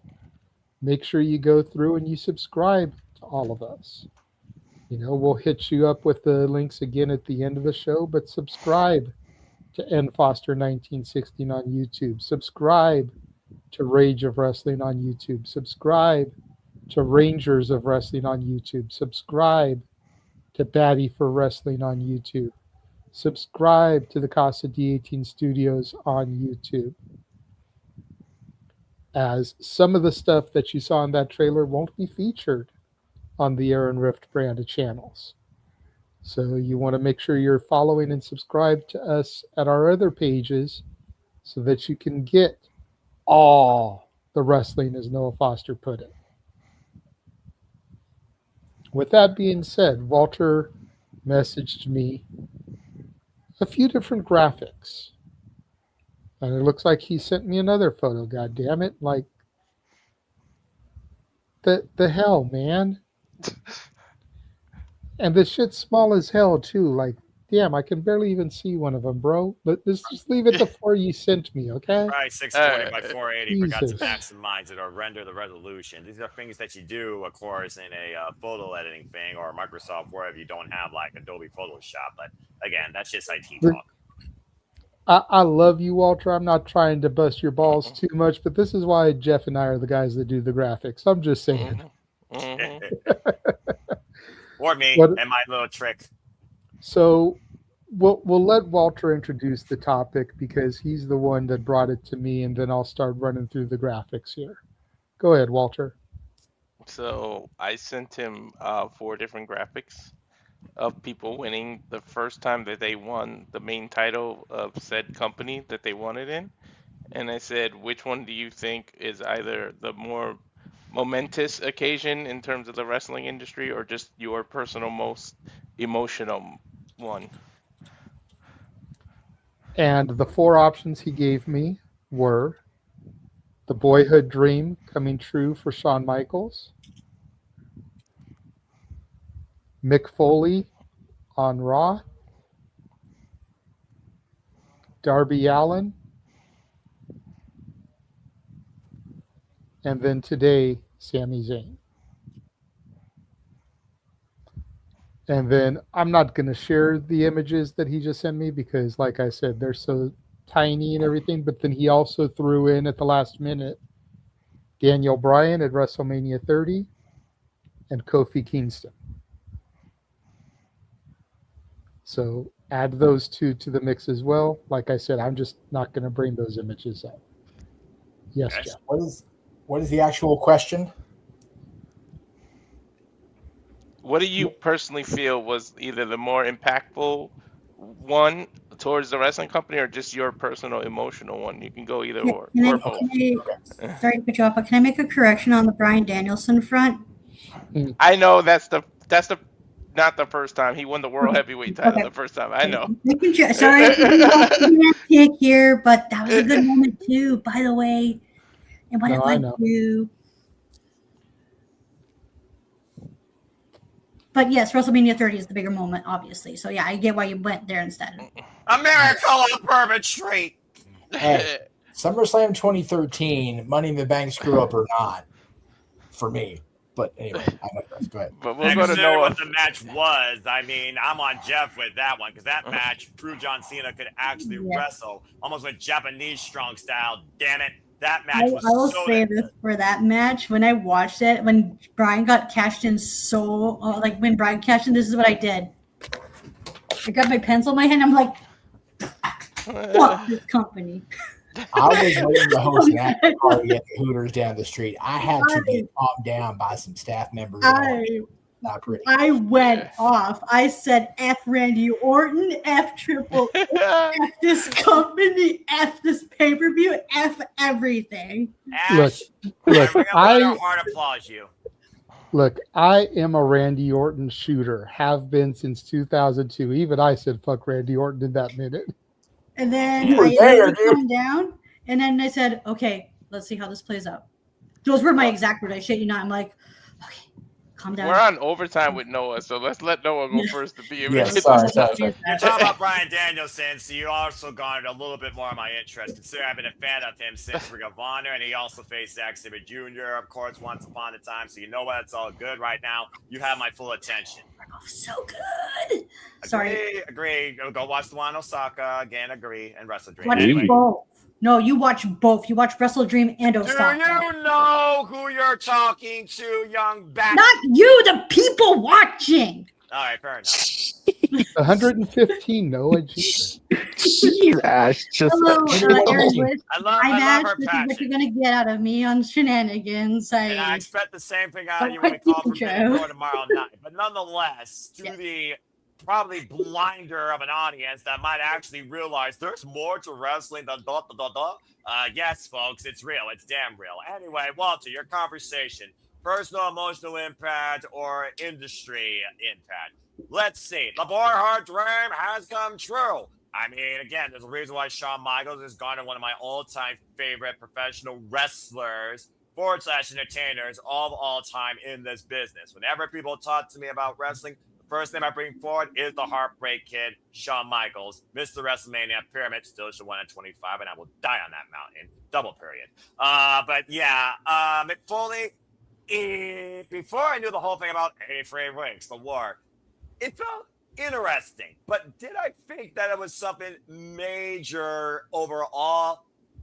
It felt like one of those things where it's like, okay, that happened. What are we doing next? Oh, all right.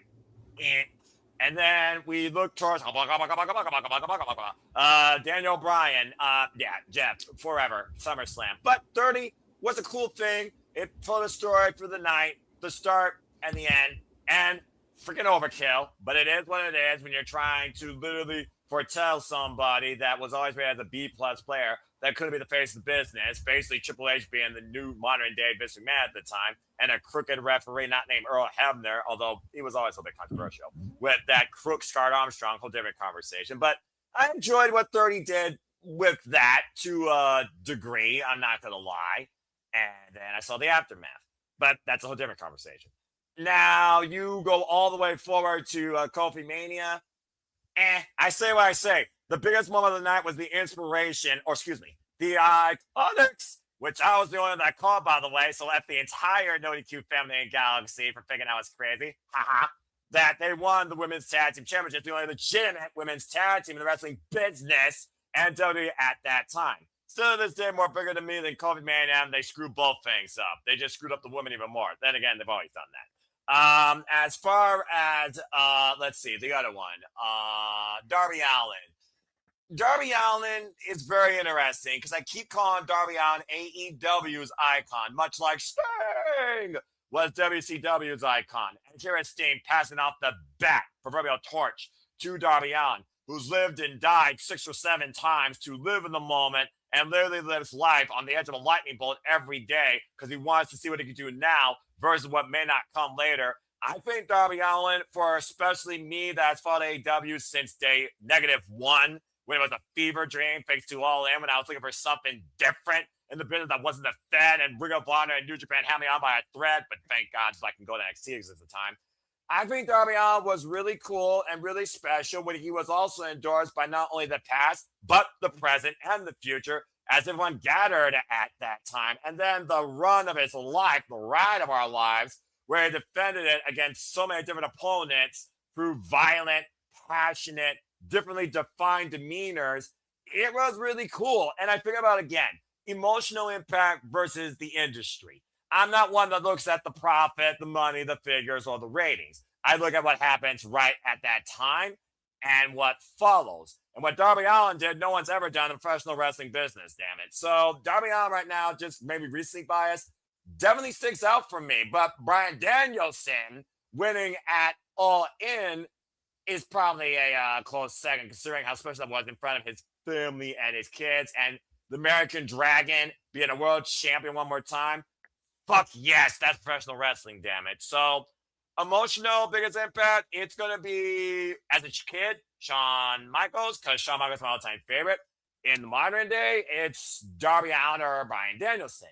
As far as industry, when the Heartbreak Kid sent Marty Jannetty through that barbershop window went into business for himself, he redefined what it meant to be a top-tier star in this business before he got the moniker Mr. WrestleMania that followed him for the entirety of his career all the way to retirement. So, industry, Shawn Michaels. Personal, toss between Bryan Danielson et al. And Darby Allin winning the AEW World Championship and the run that came from it. Based on your list.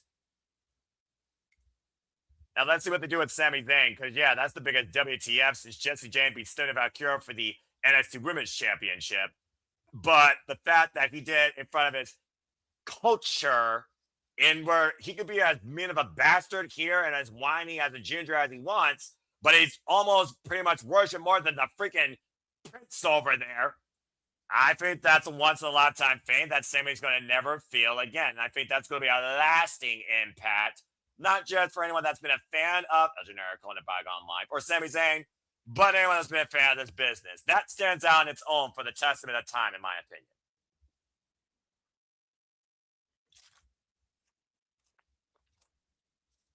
And with that, I bid you all fun adieu, as I will see you for the vendor call for AEW, but I have more important things to do with my spirit. So, in typical Kinematic fashion, you all are wonderful, you all are crazy, but take care of your families, just your life and enjoy wrestling. Goodbye and good night. Bye.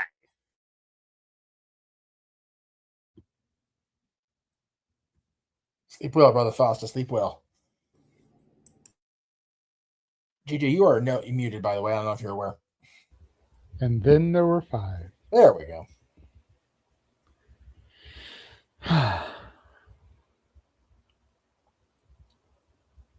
Ash, we'll go to you next. I would have gone ladies first for the topic, but Noah did need to get out of here, so. Yeah. So for the whole Darby Allin one, I can't really comment on because I haven't watched any of the reigns because I wasn't watching Dynamite. All I can just go off is from what my friends were saying, and go off of what my friends were saying about his title run. The Shawn Michaels one, I cannot say anything about that because I did not watch that. Go figure. I do know of its importance, though, and how that match was important about how it catapulted Shawn Michaels into stardom and also the creation of the first ever Iron Man match. So I get its historical the reference there. The Mankind one, I'm not sure. See, this was very tricky for me because I can't remember if I watched it or not because my memory of because certain childhood memories of mine are like a little cloudy, foggy, whatever it is. So I was like, I could be misremembering, or because there are certain things where I can't recall if I watched it or not, and can't remember properly if I've seen that title reign or not, or like that title win. To be fair, the whole night was a fever dream, depending on what side of the war you were on. True. I mean, it also doesn't help when you were like, for ADD, you're hooked on Ritalin, so. Yeah. 99 was a rough year for ADD in general, not just wrestling. Yeah. Anyway, It pretty much was the night WWE took the award back, pretty much, because WCW screwed it by mentioning what was happening, and they flipped the channels. The thing is, WCW hadn't won a battle since the night after Halloween Havoc, and they only won that because they showed the world title match for free because they fucked up on the pay-per-view. But, yeah, that night they had the chance. They had the promised, not delivered, Goldberg-Nash rematch. And then they finger-poked the doom out of them fuck themselves, and there you go. Mm-hmm. Yeah, and Sammy winning is pretty cool. I can't judge it right now because I want to see how the reign goes first, like how it plays out. But the whole Brian talk we were talking about, oh my god, it's like that in itself is just so amazing because like from my whole crash out to letting it play out, and I'm so glad I did because I would have missed a really good ass moment.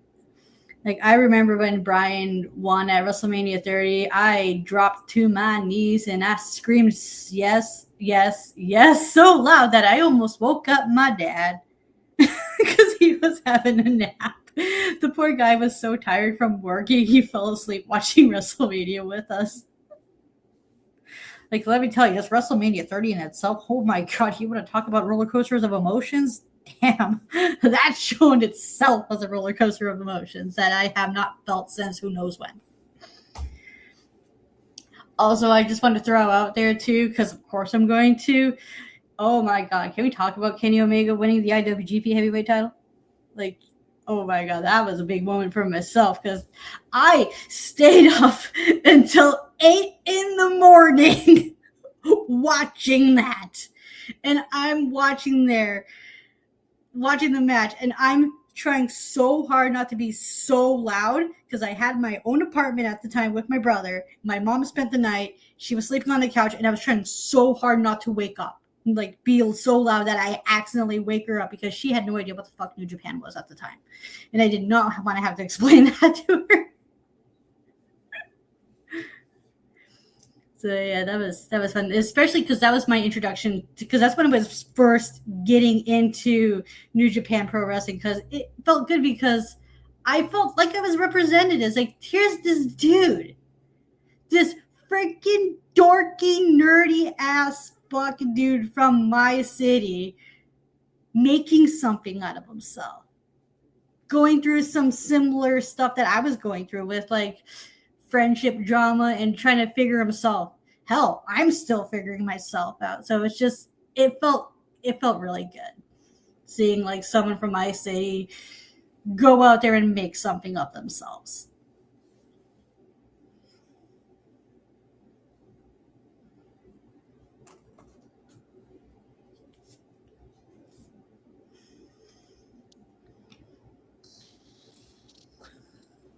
Can get down with that.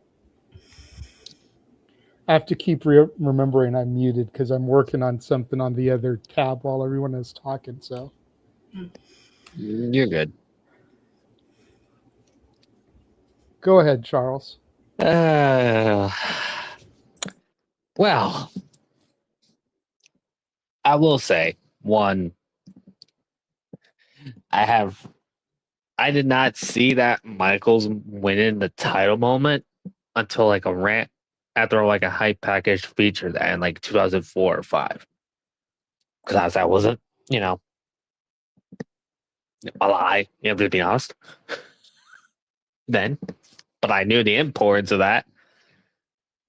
And I was just 1 year old when Mick Foley won the title. Pardon the other guys in this room as we crack our necks and stretch our backs back out and dye our hair back from gray. You fucker. Anyway, carry on. Sorry, Jeff. Sorry, Jay. Sorry. Look, I have to be honest here. Come on. No, you're good.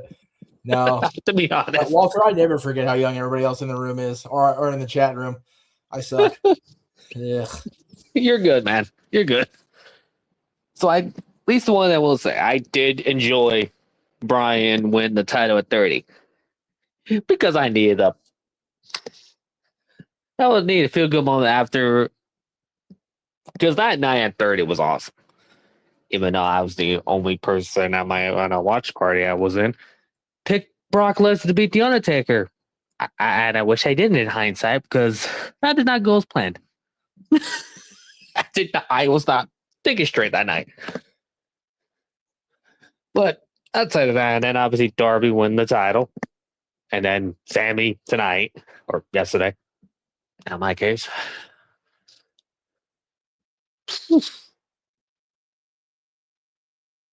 My brain's stumped. But overall, Brian win the title for is my personal number one for me. So I get to Meacham. This is hard for me because I'm not the oldest guy in the room, but I'm the oldest wrestling fan in the room. You know what I mean? Like I've been watching long. Walter, when did you start watching? Let's see.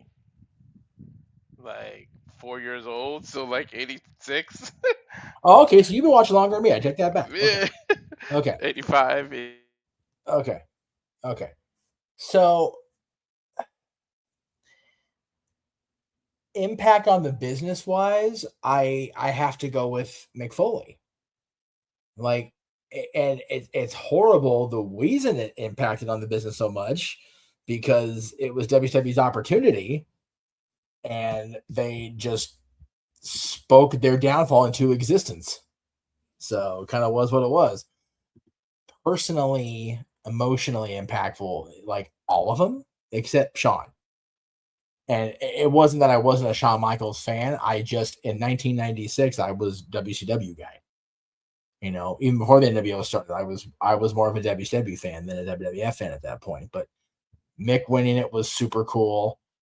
Like I said about Brian, him winning it at SummerSlam, even though it was brief, was amazing. The moment at 30 was what it was, but had he not gotten hurt, it could have been a different story.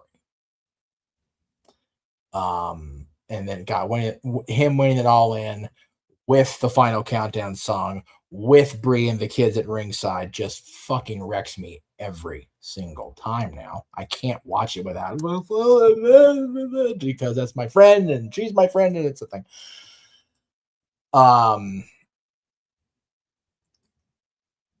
Being home and watching WrestleMania 35 and, I'll be a dickhead here. Sorry, Ash. Being able to call my son in and have him watch Kofi's win with me, knowing that his mother was going to lose her goddamn mind because I was letting him watch wrestling. Like, no, this is his favorite. Fuck all the way off for about 5 minutes for me. Had I not been there in person for the end of the reign and the way the reign ended, it'd probably be a lot more emotional on me. You know what I mean? Watching that happen was more emotional negatively than it was in watching him win it on TV. That thing with Brock still chaps my ass. I'm going to piss off every AEW fan right now, but I really don't care. Darby winning it, I could not have given less of a fuck. I'm sorry. And yes, Max is my friend, biased as fuck, but I just, it was great for the Darby Allin fans. It was great for the fans of his story and his family and his people. I just did not give a single solitary fuck that it happened. And I was glad when it ended and Max got the title back. Today's win's different for Sammy. Sammy winning is going to sit with me for a minute. Not as much as him and Kevin winning the tag titles, but I was there in person. Again, that's a personal bias. So for me, impact on the business, I think it's Mick because of that point in time that really drove the final stake through the heart of WCW as far as viewership and ratings and everything. And just the last 2 years, just kind of treading on thin ice. Emotionally impactful. If I have to pick one, it's going to be Bryan, but not at WrestleMania. It was All In and SummerSlam 2013. All In more so because of Brie and the kids being there. And just the whole thing, the music was there. I'll never, ever forget watching the watch along and having JJ positively crash out over Final Countdown being used in Forbidden Door during that time period also. So the fact that he came out to that song again to win the world title over an amazing competitor like Swerve in front of all those people in that stadium and having Brie and the kids there and having the BCC there briefly before they went batshit on them. I think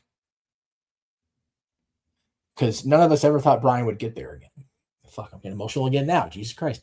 I still get very weepy every time I watch or think about Bryan winning it all in. So there you go. There's your answer. Right, it's happening right now in front of you. It's Bryan it all in. There you go. I want to point out this weird theme that we had when we were talking about these title reigns, with a couple exceptions. I've noticed the theme was the moment of them winning the title was amazing, but the runs themselves and how they ended left to be a little bit more desired. No, the only one that didn't leave a shitty taste in our mouths was Mick, and that's because him and Rock were just so gold every single fucking time they touched in '99. So, and we all, even looking back, we all knew it was a means to an end. It was going to be Rock and Austin. That's what we were going to get. Hence why I said with a couple of exceptions. Right. But yeah, you're right. Shawn winning in '96, he had a terrible run through no fault of his own. 96 was just not the WWF year. It just wasn't. Even with Austin becoming King of the Ring and having the whole, Austin 316 moment. But yeah, Bryan's run ending the way it did every time was rough. And Kofi, dude, I want so bad to just get a DeLorean and pluck me and Aaron out of that Staples Center and going, nope, we're not watching this live. Thank you. This is fucked up. Not a fan. Change the space-time, change the whole timeline. I would change the timeline because it was what it was. I just don't want Aaron and I to be watching it live because I was furious. I need the kind of negativity on my system. Oh, I was so. I will say this real quick. Yeah, the follow-up with Brian did suck, but that will be. And again, if Brian would have faced a certain someone as year SummerSlam 2014, okay. So Brian not being champion meant I sat through watching one of my good friends, longtime friends in the business, getting fucking thrown around my home arena. So I'm not okay with that either. I was saying, so crash out of that shit. Yeah, you're not wrong on that front because of the way we're building up. If Brian didn't have to vacate the title, it makes you wonder would they had him lose to Lesnar? I think and it be the same way they did with your dear friend of yours. But So the same way. My thing there though, if they do that to Brian in front of me, I think I'm worse. Like I think I'm worse off mood wise. I probably would end up in the freaking med bay there at Staples Center if they did that to Brian. Jesus Christ. But again, we'll never know. But I think the ultimate end game was Lesnar coming out of SummerSlam as the champion. I think that was the predestined nature of where creative was going. Yeah, that was the end game, regardless of who was champion. The fact that he took the streak from us, it was like, okay, like John has said that in the interviews leading up to his retirement. Where do you take Brock Lesnar from taking the fucking streak? You make him the champion. Mm-hmm. That's the only step. It's the only logical step left. Yeah, that one. If we're talking about how emotionally it impacted me, whoever Lesnar destroys at SummerSlam 2014, nothing tops that for me. Nothing. I don't think negatively will ever top that as a wrestling fan watching a title change. So violent and destructive and one-sided. It was I am now 12 years later uncomfortable talking about it, let alone watching it live. It was ugly. Well, we felt scared for you when you had to be the one to be a solo man for the Brock and Cena match at WrestlePalooza. Yeah, I was on with I was still on the calls at that point. I was very mad at having to take the booking for that. We were short staffed. It was what it was. I had to be there, and it was not pleasant. But you know what? Part of being a team, part of being this much heralded founder of the feast, you gotta suck it up sometimes. And also, of course, Manuel is the one that says that in the freaking chat. It's okay. I know Manuel doesn't like Charlotte. I know Manuel doesn't like John, and that's fine.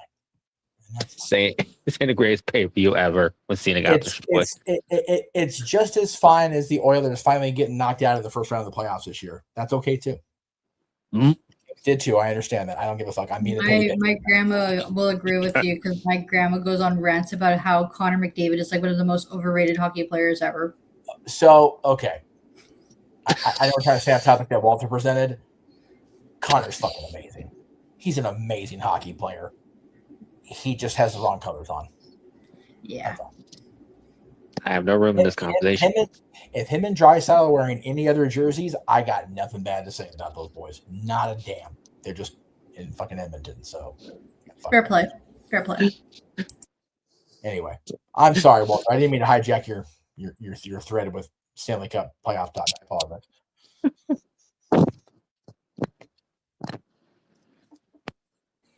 Especially in North Carolina where the Stanley Cup don't exist.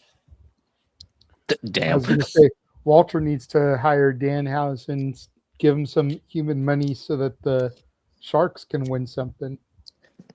That's a good idea. That fucking happening. Teeth or human monies? Yes, keeping him wasted on San Jose winning the Stanley Cup. It's not fucking worth it, I promise. Maybe help. Never mind. Hey, let the Kings have the NBA title. I'm okay with the Kings winning the NBA title. I'm okay with that. You know what? Because Danhausen is a follow a little Michigan person. I should probably ask him to. Never mind. Never mind. What the? Now I'm getting to that. Got the teams now. Here we go. Jesus Christ. Anyway, sorry. God damn it. I know. What am I going to do with you guys? Bring it back when I can in a couple weeks. JJ, you always like to instigate the madness too. Come on now. This is accurate. I'm usually an instigator. JJ is very much Heath Ledger's Joker. Do I look like a guy that's got a plan? I just do things. This is also Yeah. And we love you for it. I drive Noah insane. Well, that's it. Poor Noah. There's a lot of side title bonus. reigns that I could talk about if we have the time for our very first title runs that made me go, oh my God, this is why I love pro wrestling. And Jay, I know you're trying to move on. Emmanuel, no. We are collectively agreed earlier in the day to get Danhausen to uncurse the Leafs. The Toronto Maple Leafs need to win the Stanley Cup for Canada. Them motherfuckers Right. ain't won in over 60 years. Yeah, exactly. Since my dad was 6. They have not been a Stanley Cup champion since the Kings became a thing. So yeah, if we're gonna put human monies for Danhausen to uncurse Canada for the cup, it's the fucking Leafs. Just the Leafs, yeah. There's a reason why my Yeah. dad's originally from Toronto, There you go. and I so badly want to get him a shirt that says about the Leafs becoming Stanley Cup champions at least once before I die. What's so sad is I saw a post a week ago. Every so often they change the rings out of the Stanley Cup so it can like stay, the current dimensions it always is. Yeah. The next time they change the ring, the Leafs will no longer be on the Stanley Cup. It's like, fuck, that's how long it's been. That's so sad. Can you imagine if he did that though, and they won, and it's like he did it to the Knicks the longer, 53 years, and then did it to Toronto 60 something years? That'd be fucking nuts. If they have Danhausen uncurse the Leafs, I'm saying it now at 2 hours, 36 minutes, and 28 seconds into this show at 10:37 p.m. Pacific time on Saturday, June 27th, I will buy Danhausen's every piece of merch on WWE Shop if the Leafs are uncursed and win the Stanley Cup. Damn. What about all the merch in our spring store? Will you buy all that? Sure. I'll do because that. now on the spring store. Dude, do you have a SRS logo shirt? Actually, we do. Okay, I need that. That's what I need in my life. We also have one for Christmas. No, oh, okay. Well, there you go. There's 2 guaranteed buys right there: the logo shirt and the Christmas shirt. I am buying those for sure. It is 62 degrees. We're in JJ's. There you go. Good to know. I gotta get rid of it. And it's Probably still hot annoying as as fuck, heat. even gross. I was thinking about spending my next paycheck money on an AEW shirt. Screw that. I'm getting myself another Blade Tekka shirt. As well you should. That's right. And Yeah, the IC typo shirt too. I'm getting myself one of those because I saw that and I laughed so hard. I was like, yes. Typo is one of my favorite things that's come out of these channels. I love how it's an inside joke, but if you watch our show, you're in on the joke, which is amazing. Yes. If you walk out and people see you speak typo, it's like, what the fuck? But we know. It's okay. If you know, you know. And if Basically. you don't know, now you know. And if you don't, watch the show. Well, if you don't know, now you do, and knowing's half the battle. So. G.I. Joe. Okay, poor Walter. Oh, no. Damn it, Ash! I don't Damn Walter's it! on his own topic yet. You got me. Got me. Not only has Walter not spoken on the topic, neither have I. That's what I'm saying. sorry, The sorry. moderator and the topic introducee is not spoken. So we're gonna stop talking about hockey now because I don't have to give a fuck about hockey right now because the Kings are no longer on my budget docket. So anyway, I'm sorry. I'll move right along. But God damn it. Because you had to go and bring it all up, I went and got the other shirts up so that I could show these things. So there's the logo shirt.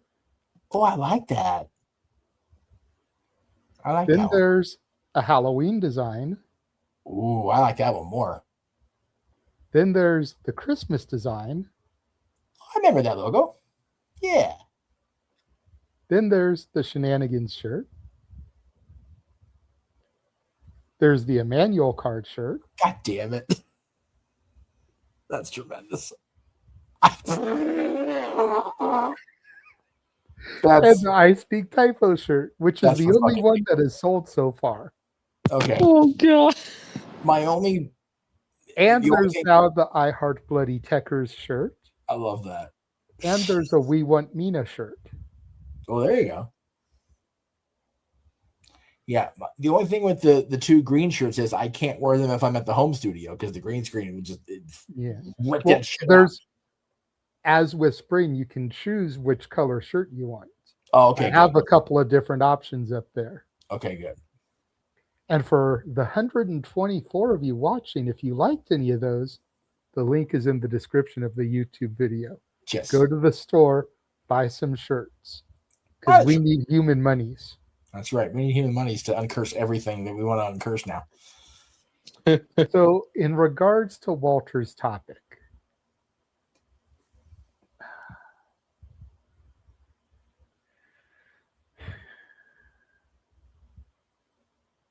for me, the most emotional is a toss-up between Mick's and Sammy's.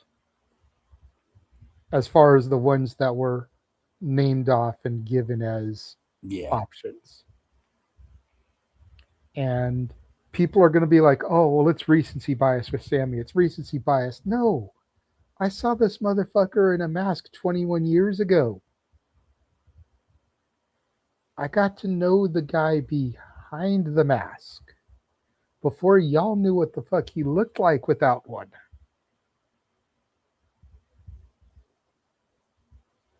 Much like with Brian. You know, Mick, I give a nod to because he's that niche hardcore wrestler. He was that fat, out of shape guy that was always told no. You know, much in the same vein as what would become with Benoit, Eddie, and there's two more you definitely could have added to this fucking list, Walter. I'm a little bit disappointed in you. You didn't have Eddie. That's valid, yeah. You know, because that moment with the two of them embracing at WrestleMania 20 still fucking hits me in the feels every time. Hell yeah. You know, but those are two other guys that were always told you were never going to be the guy. Foley was never supposed to be the guy. And he played his job beautifully. And I come back to it all the time. And Sammy is going to be a Foley champion. He's going to be the guy that runs the ball for a few yards to get the first down so they can move the chains down the field and set up for the next big play. So everybody in the IWC that has an issue with Sammy as champion, calm your fucking tits. Seriously. It's going to be okay. Sammy's not going to be a Roman Reigns champion. At best, he'll hold it till SummerSlam. At best. If he holds it beyond SummerSlam, I will be shocked. As far as best for the business,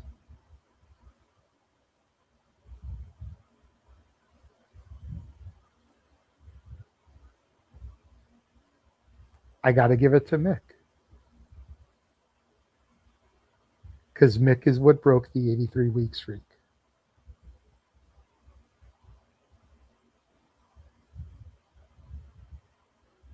It's what it was.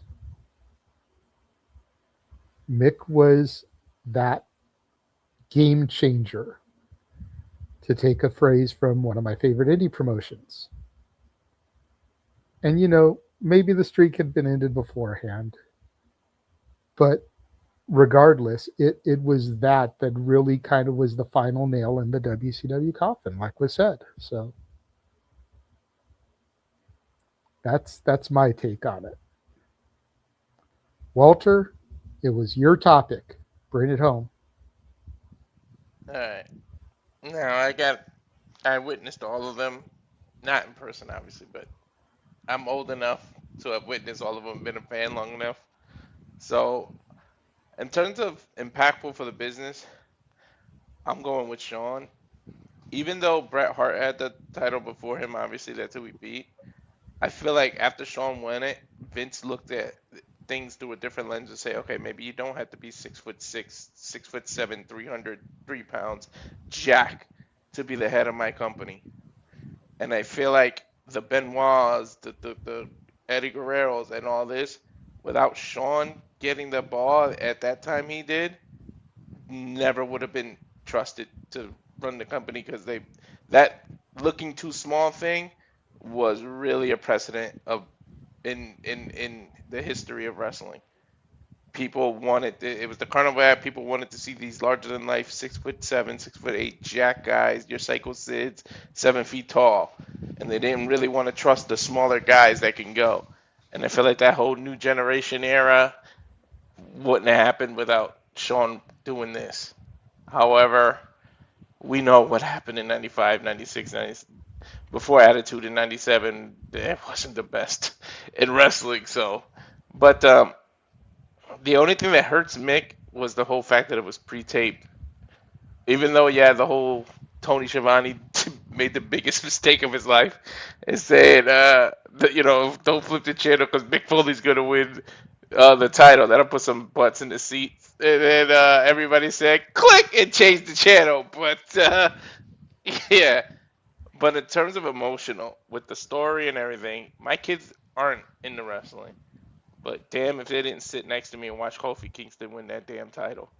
And for minority, especially for us being Puerto Rican and black and everything, the whole history of that, when I can't watch it to this day without crying. I can watch Shawn, and Shawn's one of my favorite. He's my number 2. Undertaker, 1A I could say, because Undertaker, or 1A and 1B, because Undertaker and Shawn are just, sometimes I even flip-flop, but those were my 2 growing up, because I love Shawn even when he was part of the Rockers. I had his damn toy where you squeeze his legs and let it go, and he does the drop kick. I had all that. Like, I'm aging myself with that. I remember that exact Hasbro figure. Jesus Christ. Wow. I had all those. That's awesome. But yeah, it's being a minority and the significance of Kofi just actually doing it. You talk about somebody they thought you would never ever do it, especially after what happened in 2009 with Randy Orton and the whole stupid thing. You didn't think he could put himself back up there. Especially people were like, oh, now he's just stuck in the tag team. He's stuck in this New Day and selling bootios and doing that. He's never going to be there. And it's the same thing with Sammy now. It's like, whoo. Yeah, I had those too. I had those pillows I had Ultimate Warrior. I was the Warrior guy. I'm not going to lie. I wasn't the Hogan guy. I was the Warrior guy. But I had Macho Man. I had all those pillow things. Yeah, we had Macho King. We had Hogan. I think my brother had Warrior. I sure as fuck didn't. I think we even had DiBiase in that ugly green suit he had. Oh God, fucking hell. Yeah. I had the Hogan one until last year when we moved. I found it in the back corner of where I used to sleep, and the rain had seeped into the house and destroyed it. Like, just completely. Oh, crap. I made my mom call this phone number and order the Shawn Michaels heart-shaped glasses before. I remember you used to have to call a phone number to order that stuff. Yeah, I remember them plugging those on WWF TV and Shawn taking the glasses off the guy at ringside to put them on himself real quick and then putting it back on the show guy. But yeah, I think throwing the Hogan buddy away hurt me more than actually moving out of the fucking house. The worst thing I did, I think I told this story before, but I got my ass whooped. and my mother ended up blocking the 900 numbers because there was a 900 number you could call. Oh, And yeah. it's just Hogan talking, and I literally kept calling and kept calling and kept calling, and he only says like 4 different phrases. Yep. I ran up to I think $1,000 fucking phone bill. My Oh mom my beat God, the living dude, shit out of me with an extension cord, and so did my sister. 1-900 well they 454 should. Hulk. Yeah. Luckily, I didn't get phone privileges, or I would have probably been in the same boat. It's since that day, and that was way back in like '93. The house number was always blocked. You couldn't dial 900 numbers anymore. Nope. Once Gee, I wonder why, Walter.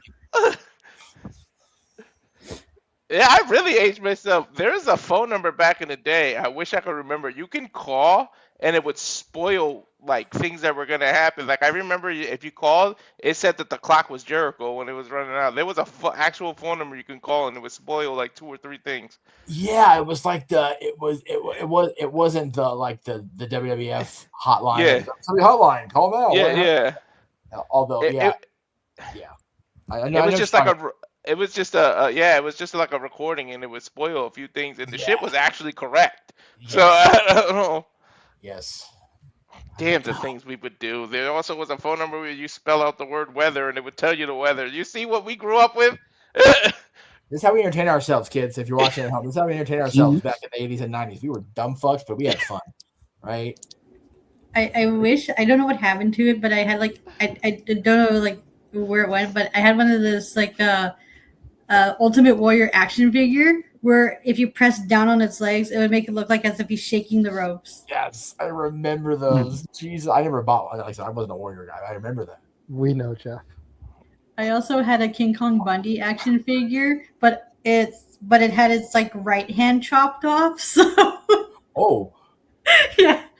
I remember far back enough where one of the original Hasbro commercials had Jesse Ventura in it, and they had to reshoot it when he left the company, and that's when Piper did the first commercial for Hasbro. I used to have the Macho King one where like you twist the top of his body and it does a clothesline, like when you let it go. Yes, I still have the crown from that figure somewhere. Damn memories.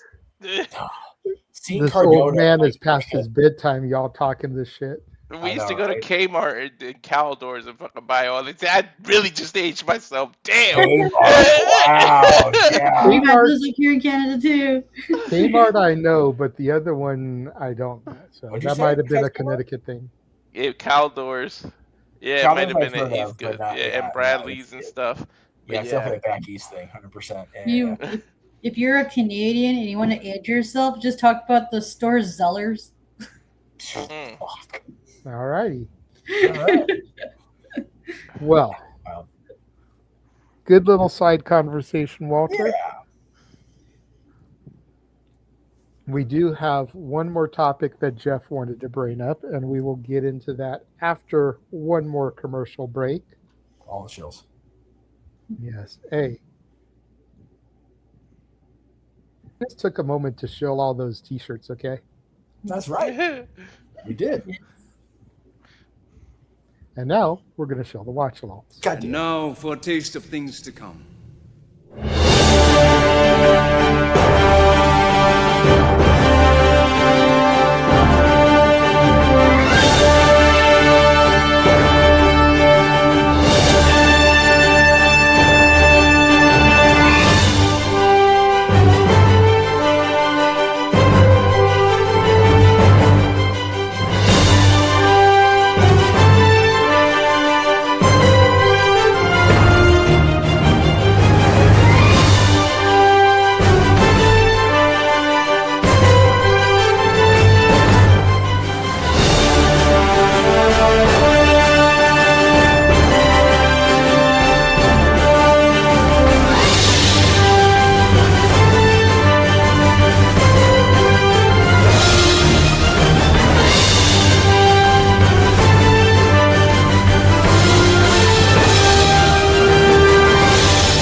all the wrestling, and yes, the showboat is still a thing.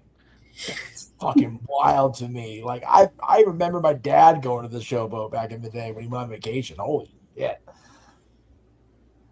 I've only Sorry. been in Atlantic City twice or once. Once, I think. This is how much I was actually watching the trailer. I was like scrutinizing shit now. Anyway.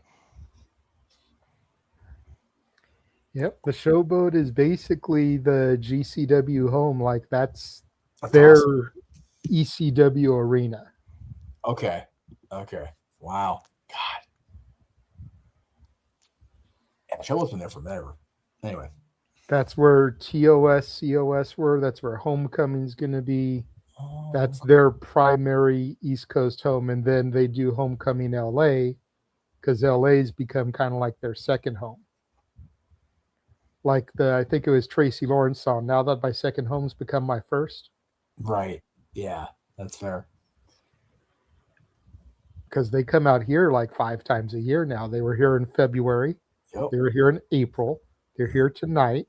They're going to do Homecoming LA, which will probably be September. Yeah. They'll be back here for December. There you go. LA is the only market they hit as much as Atlantic City. Yeah. I got to get to at least one GCW show before I lose the ability to go do those shows, whatever that may be.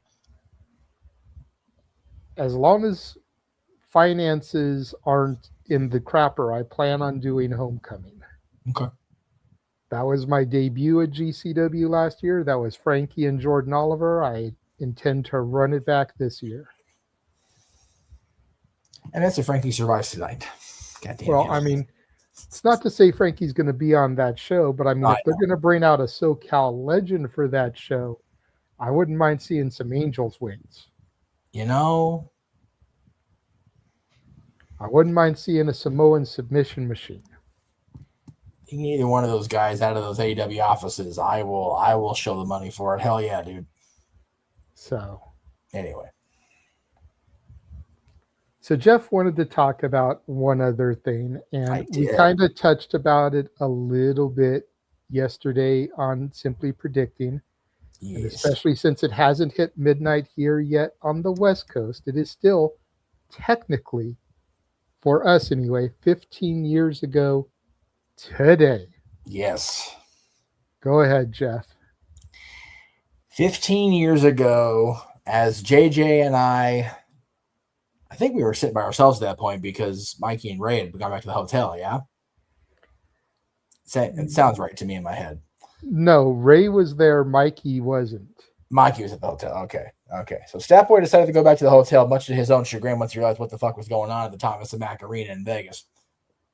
But this gentleman in a Stone Cold shirt and his awesome knee pads and knee covers sat down at the top of the ramp after helping to put WWE champion John Cena through a table and cut the promo of his life. And yes, if you were a fan of CM Punk prior to this, you saw the promo he cut after he became Ring of Honor champion, and signing his WWE contract on the title became notorious and legendary. But for us sitting in the Thomas and Mack Center and folks like Aaron who were at home watching their website crash around them at the impact of this moment, we knew then it was special. We know now it was more than special. Every seemingly shoot off the cuff interview, promo, discussion, whatever, all looks back at this and goes, thank you for the allowance to go this far off the beaten path, at least in my opinion. You had this guy who was actively having his contract run out at the pay-per-view, 2.5, 3 weeks later, whatever it was, July 17th, and this is from June 27th of that year, breaking the fourth wall, mentioning Colt Cabana, who had been let go from WWE, mentioning Ring of Honor, mentioning New Japan, bringing up Brock Lesnar, bringing up Paul Heyman, who was sitting, Paul Heyman was not discussed on WWE television, other than in whispers at best. This is before Brock Lesnar came back to the company. This is before Heyman came back and established himself as the fucking GOAT within WWE as far as advocates, managers, whatever. Punk was told, speak your piece. Air your grievances. And he looked right at Vince that you do not want me to air my grievances. You don't. And he just kept going and only was stopped because he was going to dip into the anti-bullying campaign, which was obviously horseshit in his eyes. But he laid into Vince McMahon, and he really laid into John Laurinaitis, which made me a CM Punk fan for life, because of shit that happened that summer. And I just wanted to, I'd like to play the clip. I'd like to read the promo, but I can't cut it the way Punk cut it. I don't want to undermine the impact of it by, doing a lesser than impression or a parody or whatever. I just wanted to remind people that it's been 15 years, but it's only been 15 years. That's how it feels for me. It feels like it happened yesterday, and then I go, no, it was a hard 15 ago. A lot of shit has gone down. Let AI read it. I would rather cut it myself, let AI read it, but no. Yeah. Just no. No, because AI will fuck up some of the words and the way you phrase things. Yes, it would. So I would like to read it, but no one wants to hear that. Well, and his doofus son-in-law. Yeah, doofus son-in-law. What's so funny is, after I'm gone, you're still going to pour money into this company. I'm just a spoke in the wheel. The wheel's going to keep turning. I understand that. Vince McMahon is going to make money despite himself. He's a millionaire who should be a billionaire. You know why he's not a billionaire? Because he's surrounded himself with glad-handed, nonsensical douchebag yes men like John Laurinaitis, who's going to tell him everything he wants to hear. I'd like to think that maybe this company will be better after Vince McMahon is dead. But the fact is, it's not. It's going to be taken over by his idiotic daughter and his doofus son-in-law and the rest of his stupid family. Mm-hmm. Okay. For all the bandwagoners of WWE Creative is shitty right now, that last sentence is just like, yes, they're going to eat on that, right? But when Hunter was first handed that baton, I mean, the creative since 40 up until late last year has been unbelievable. And the fact is, Punk came back to the WWE when Vince McMahon's presence was dead. And it was Hunter that brought him back. So I think it's poignant that this promo was so impactful and he held absolutely nothing back and was still able to come back and still able to do the things he never got to do. He main evented WrestleMania twice now. He's been the world champion that was featured like a fucking world champion should be. Not playing second fiddle, with all respect to John and all respect to Dwayne Johnson. Punk as a WWE champion playing second fiddle to that feud is what cracked on him. And we have people who are still mad about it to this day. I'm friends with someone who is. Every time he mentions about something that gets me mad, he's like, yeah, Rumble 2013. And he's like, shut up, Ash. No. So Rumble 2013 almost got me kicked out of Greg Cherry's house because his wife at the time was such a Rock fan, and I was up his ass about that. And she almost made me sleep on the porch in January in Pennsylvania. Although I we did was get the so yeah. Can I make a little quick comment about the CM Punk versus The Rock match at Royal Rumble 2013? Well, JJ had his hand up also, so I didn't want to. Sorry, I'll let JJ go first. I didn't want to make sure he didn't. I don't remember what I was going to say. Oh, I'm sorry. Did I make you lose your train of thought? I got it. I was going to say, not only did he main event WrestleMania twice, he main evented it once as the champion. Yes. I look back at the Vegas promo now, and I think of what's happened when he went to AEW and again, I'm in Vegas. And let's not overlook the fact that both his main events were in Vegas, where that pipe bomb took place. I'm saying, yeah. And the fact that he returned to the industry while I was on my way to Vegas in 2021, and he once again is shutting things down around me, and I'm going, Phil, can we fucking chill? Can we chill when I'm going to Vegas? I'm begging you, Phil. You're killing me. I am so happy for CM Punk and the fact that, yes, it took all this time it took, but airing those grievances and getting that out of him and just allowing him to just say, fuck this because this. And here we are 15 years later wondering what is going to happen when he returns to television. Will they let him wait? Will they let him return, even though he's allegedly a SmackDown guy now? We don't know that. Rumor and innuendo are what they are. I didn't know he was SmackDown. I didn't even hear that. Yeah, that's the latest thing that's going around. They're trying to move him to SmackDown. But yeah, what is going to happen when we see CM Punk back on TV? And if it's in Chicago, that first Monday of July, take my human monies. Him and his wife need to come back in Chicago. So, I don't want to try that rabbit hole. We're trying to wrap up, but I am okay with the way AJ's run went. Like, if she doesn't come back, I'm okay.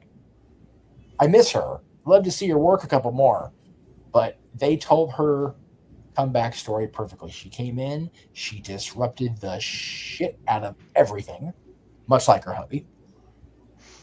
Had her program with Becky and lost because she was never going to be, coming back full time. Becky's that person that's going forward. Hey, she has a mental health clause in her contract, but going back to the Rock and Punk, if it wasn't for that, we wouldn't have got that arms are too short to box with God promo, which was solid. Yeah. I love that one a lot. I love the one he cut on Vince. I forget what Raw it was, but he was in the yellow shirt. He was still WWE champion and just laid into him. I'm like, Virtue loves that one too, so I'm not gonna, that whole summer, he mentioned WWE ice cream bars on TV. Like, when was the last time you heard that shit before he said that? Yeah, we were so spoiled with the summer of Punk. The group of us, JJ and I and our girls and Mikey, all went to SummerSlam 2011 with some facet of Punk on our attire or somebody that was connected to Punk. I wore a Kings of Wrestling shirt that I brought from JJ because Claudio and Hero were so connected to Punk and Ring of Honor. We got a Colt Cabana blue Star of David shirt in that attire scheme because that's how much we love those folks. So yeah, I loved the summer of 2011. And I love that CM Punk has been given a second chance at making a lasting impression because goddamn it. And see, for me, I did not like CM Punk when I first met him, when I first encountered him at a show. I thought he was a grade A dick. It turns out he was, but for reasons that are valid.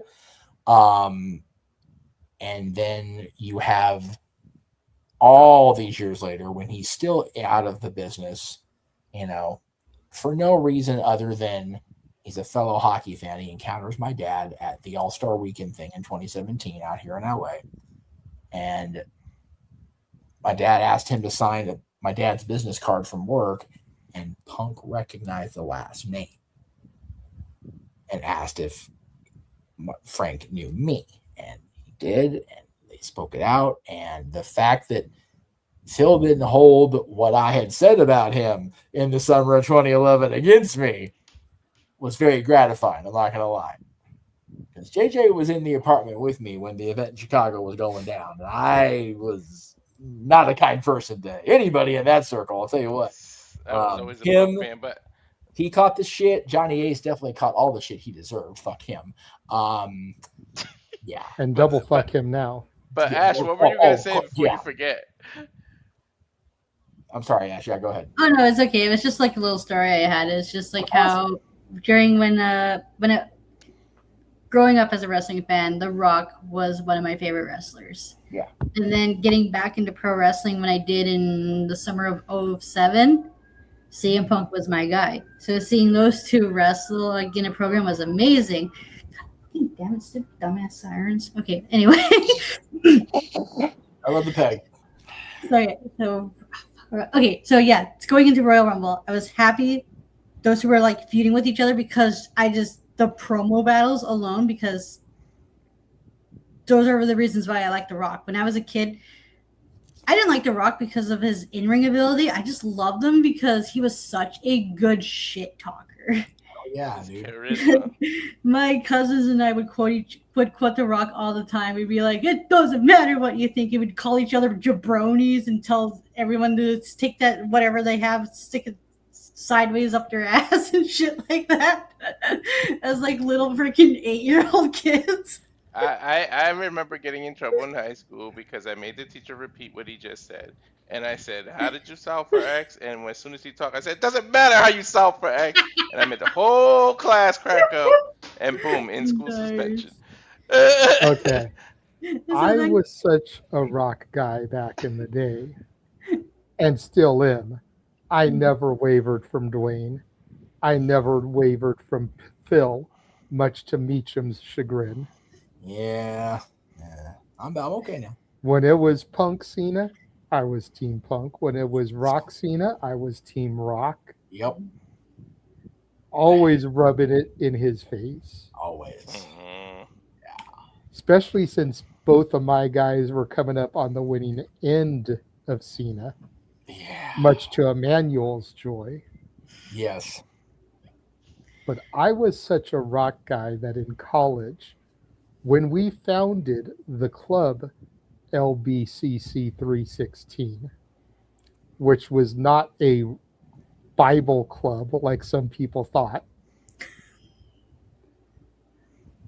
we entered the school's chili cook-off. And my boy Gordon did the chili because he was a culinary student. We won't talk about the chili because he forgot to soak the beans and they weren't the best. But in order to present the chili, we all had to do a skit, which was graded, well, not graded, but voted on by the judges as who had the best skit to promote their chili. And you are talking to the guy that won that performance by doing a Rock impression. Nice. Nice. I had the KLBC people use my copy of WWF Volume 3, play the Rock's music, and I walked out there.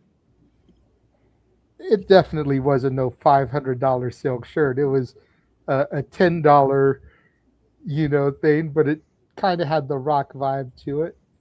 And I cut my promo about my chili, how it was the best damn chili in LBCC history. If you smell what the Rock is cooking.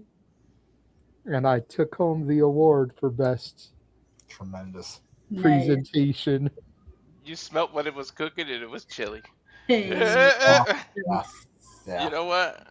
The irony is, as big of a Rock fan as I was, we didn't use Miami area code. We were calling our chili 504 chili because at the time, the No Limit Soldiers and everything were hot as fuck. And 504 was Louisiana. Yep. Which, granted, not that far from Florida. No. But we were trying to cash in on the success of the No Limit Soldiers and everything. Yep. Make them say, Yeah. Yeah. WCW got on the bandwagon. Yeah. You know what else is crazy? Made him heels. I only remember this because it was my damn birthday, but we're less than an hour on in West Coast time from 28 years of Undertaker throwing Mick Foley off the Hell in a Cell. I saw that post on Twitter, dude. Yeah, the 28th of June. Fuck, 28 years. Mm-hmm. That's wild. And Foley's still feeling it. God bless him. What a memory to have for your birthday, Walter. Right? On this day. Yeah. So yeah, I see Foley flying Royal off Rumble the that day. hell in a cell. So when I was like Punk was going in as champion, this is when the 430 plus day reign came to an end. So when The Rock won, my immediate reaction was, "Oh, cool! Yeah, The Rock won. One of my favorite wrestlers won." And then the sudden realization of, "Oh shit, that means Punk's not champion no more." Oh shit! Yeah. What have we gotten ourselves into? Yeah, because it should have been Punk Cena at Mania. It Yeah, we really see you, should Charles. have. Mhm. Yeah, I see you, bro. I'm not No. gonna ignore you. No, It should have been agree. Punk Cena. Once in a should- lifetime should have been once in a lifetime. There should have been no twice in a lifetime. I understand Cena's redemption by beating the man who sent him down the dark path. But it should have been Punk Cena. It should have been Punk Miz the year prior. Yep. And it wasn't. And I totally understand why Punk left. And before any of us go any further, go ahead, Charles. So yeah, because that's his point about the Rumble 2013. I am going to lie here. I know. I was like a full Cena fanboy back then. Still am, of course, but not as crazy. But I did question the whole why did Roxy need to happen again? What was the point of once in a lifetime? Yeah. It was so stupid. But and I thought the result of Punk losing the title was like, well, great. What'd you do in a Mania? Oh, The Undertaker. Well, see, I am always going to be on the bandwagon of end of an era should have been end of an era. It was booked as that. Neither of those guys should have wrestled again. And I know we've got some pretty cool stuff out of Triple H and out of Undertaker after that. But, I don't think Punk needed to be part of the streak. I don't think it did anybody any good other than it was a solid story. It was a fun story because it involved Paul's recent passing versus recent passing at that point. So I thought it was an okay way to go. But yeah, even as a John fan, even as a guy that liked Undertaker and always wanted him to wrestle forever, Cena Punk was the way to go in New Jersey. Punk and Miz was the way to go in Miami. Even if it was never going to be the main event.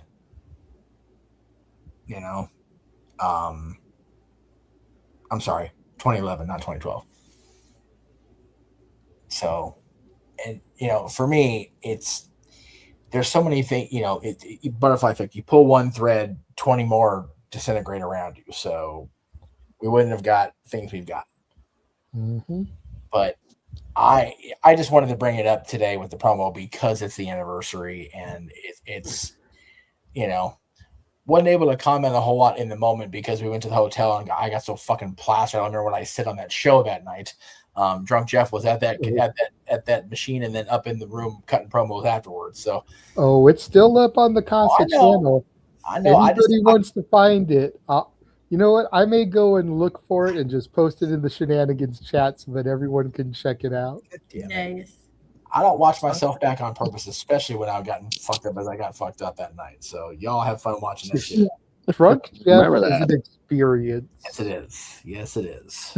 And Drunk Jeff is on video more than Drunk Jeff would like to be on video. It's also valid. But if you can unearth those gems, if you can find them like finding a Mewtwo Pokemon, they are worth the watch. Catch them all. Mm-hmm. Yeah. Yeah, man.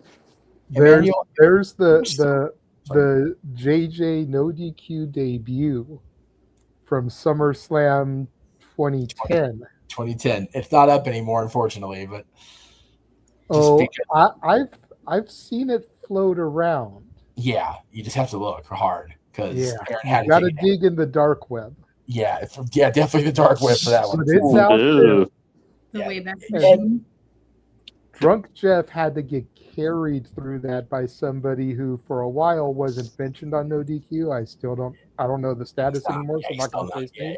So, but yeah. And then Drunk Jeff is there for 2 episodes on my channel because post that Raw, we filmed 2 episodes. Yeah, and to defend Jeff at 2010 SummerSlam, Jeff decided to tweet out his seat location, and Jeff Finn decided to keep bringing him libations through a 3-hour pay-per-view. So then Jeff had to be helped to the car and driven to Burbank from there. So that just goes to show you how popular Jeff Meacham was in 2010. Like, do not be fooled about this man and his control over the fan bases. And these are 2010 arena drink prices. Yes. And I Staples Center prices. Staples Center prices for drinks, which are even worse now. Thank God I know people. But before we leave, Emmanuel, if you're still in the chat, I got your TikTok of Johnny Gargano's meet and greet at Fanatics Fest. That is ridiculous. Gargano and Candice are doing meet and greets at Fanatics Fest, and Johnny is planked out. Wait. He's living the You game. for real? He's at the fucking podium. Candice is standing there being her bubbly self, and fucking Gargano's planked out. So she's acting. Got it. You know what? Considering Johnny Gargano did a whole ass Twitch live stream and with face down and nothing else, I am not surprised. I admire the fucking commitment to the bit. He is a fucking champion. He's going to keep doing it until his contract is up. From what I understand, both of their contracts are up this year. So yes. He'll probably be going across the street and join Ciampa in Jacksonville.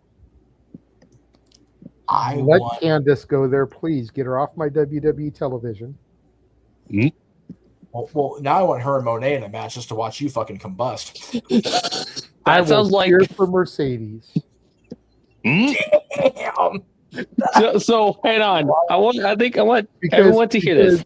Because Mercedes has never done anything to me personally. I know. Candice has. I Thank want you, Fett, for being there with the gimmick. I will make sure I bring that up.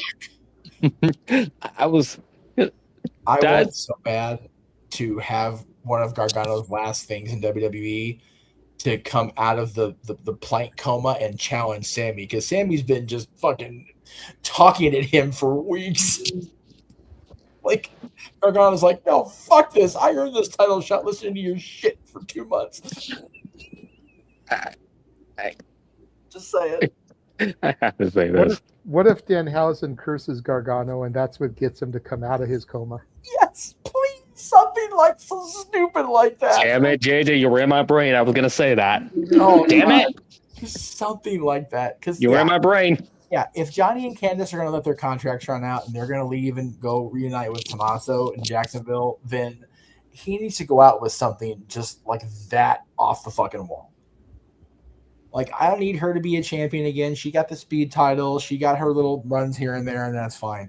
But Gargano's been sitting here fucking, like, planked out for a year. Let him do something, for crying out loud. I know I'm going to sound so tribalistic when I say this, but I'm just going to say it in general. I cannot wait for when Gargano goes to AEW and starts feuding with Ciampa, and people be like, oh my God, this is so cool. Be like, oh, really? It's all cool all of a sudden? You weren't saying that when he recommended you their feud for when they were in NXT, but all of a sudden you like it now that they're in AEW? Okay. Hey, if they can have the kind of matches with the kind of intensity they had in NXT, shut them tribalists up. Tell you what. I'm just saying I'm just saying it's so dumb. It's just like, it is dumb. It's like, if they're smart. It's just like, I hate when fans do this. Like, they'll hate it when one company does it, but they'll like it when the company they like does it. And it's just like, no, what are we doing here?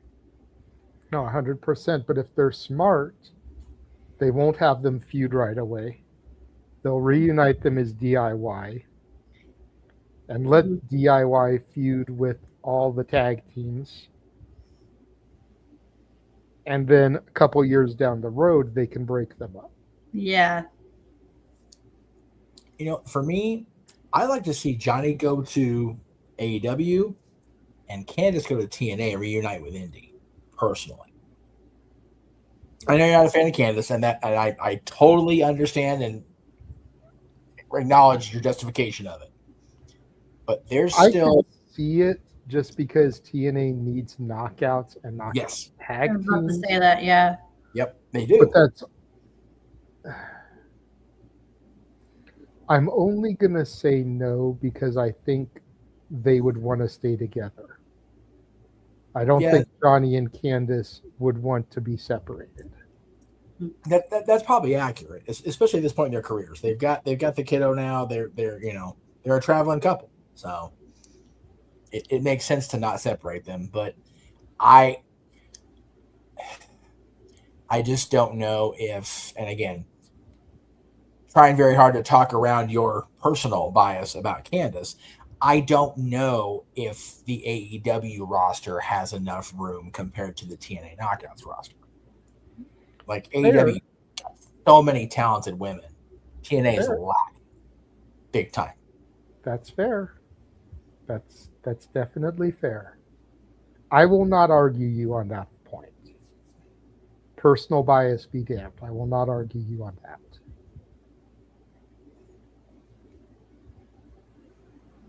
But I think it's time to wrap things up. I would tend to agree. Let's go ahead and begin the shills so we can get out of here. Walter, I see your comment in the comment box, so I will let you shill first so you can get on out of here, birthday boy. Yep, you can find me on Rage of Wrestling, on the YouTube, the bread and butter of it all, the Instagram at walter.cruz.940, and on the X, Twitter, whatever the hell you want to call it, at Walter Alex Cruz. And yeah, thanks. Be a beautiful birthday present if everybody just subscribed. There's like literally 124. That'll take me way over the limit. Seriously, he needs 58 to hit his 300 goal.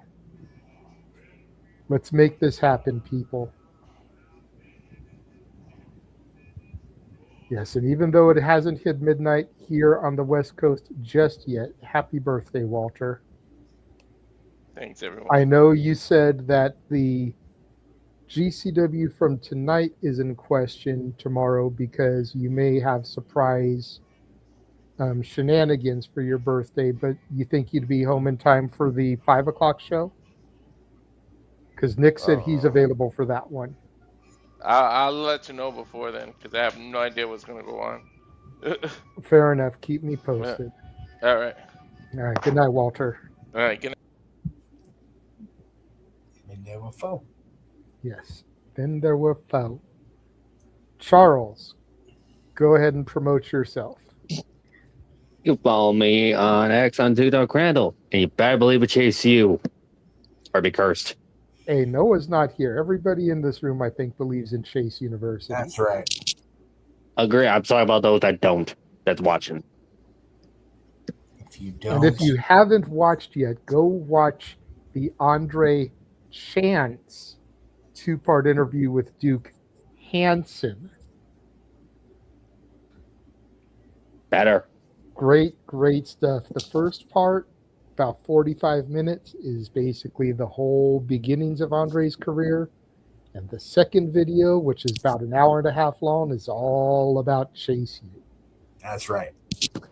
Here's your homework, kids. Watch that interview, Heyman on CBV, and Cody on Ariel Awani. And don't come back and watch Free Window to get that shit done. You heard me.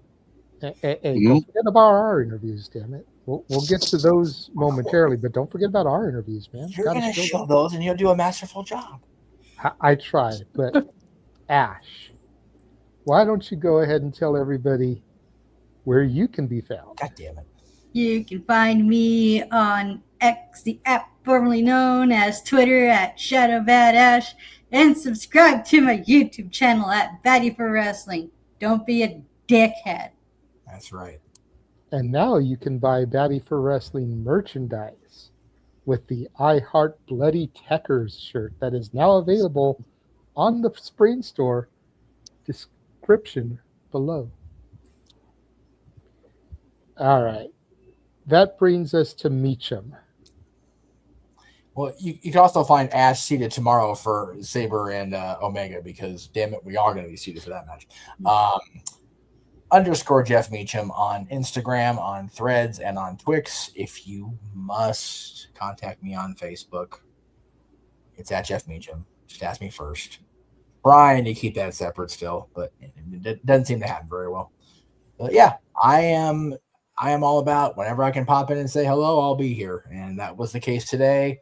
That'll be the case for part of tomorrow. But the mouse shall call upon me. So I will not be here next week, unfortunately. But I'll be on Main Street for 4th of July fireworks. Say less. But on the 11th, I think I'm working late enough where I can be here. So I'll let you know. But always glad to come home. Yes. We saw him earlier for a little while. But go and follow the Simple Man Noah Foster if you choose on X and YouTube at nfoster1916. For he is nothing more than a simple man and a lifelong fan of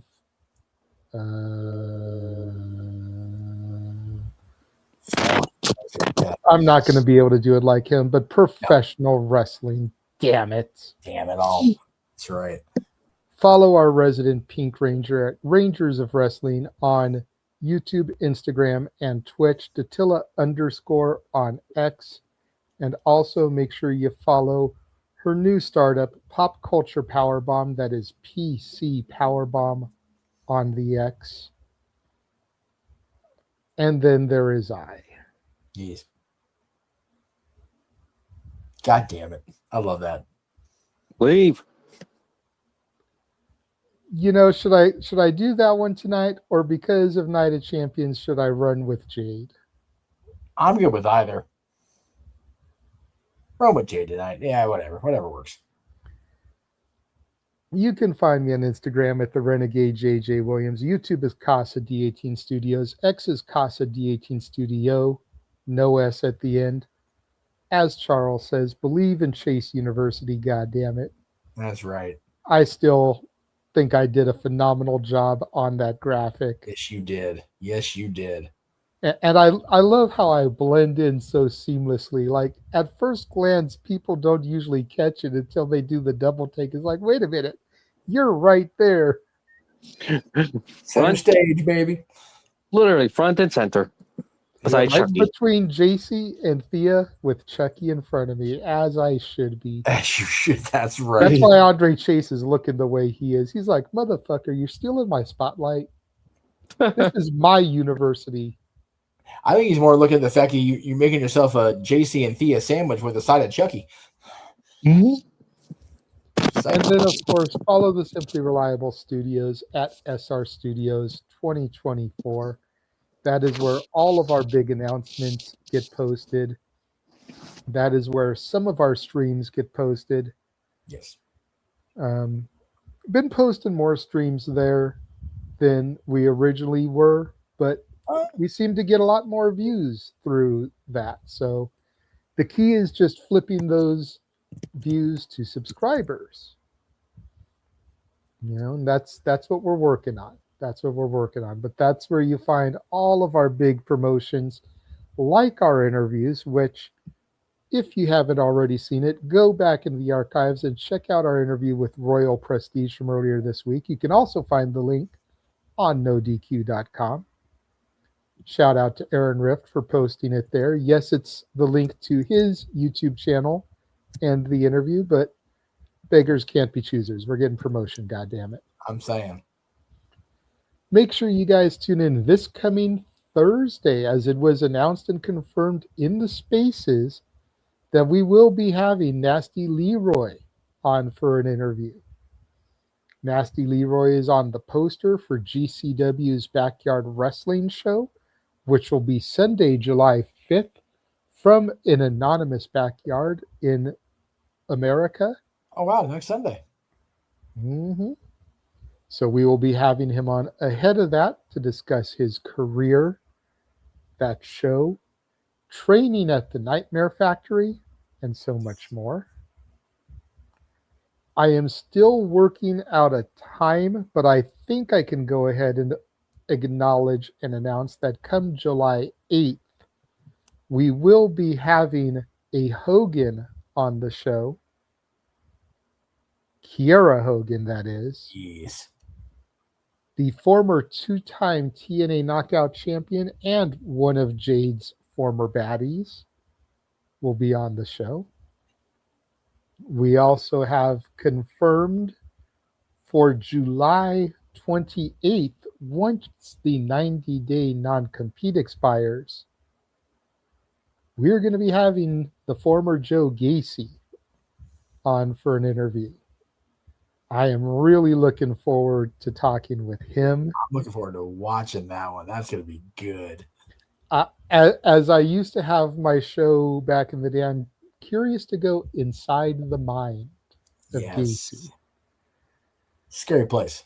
Oh, I'm sure. I'm sure. I can have no doubt of that.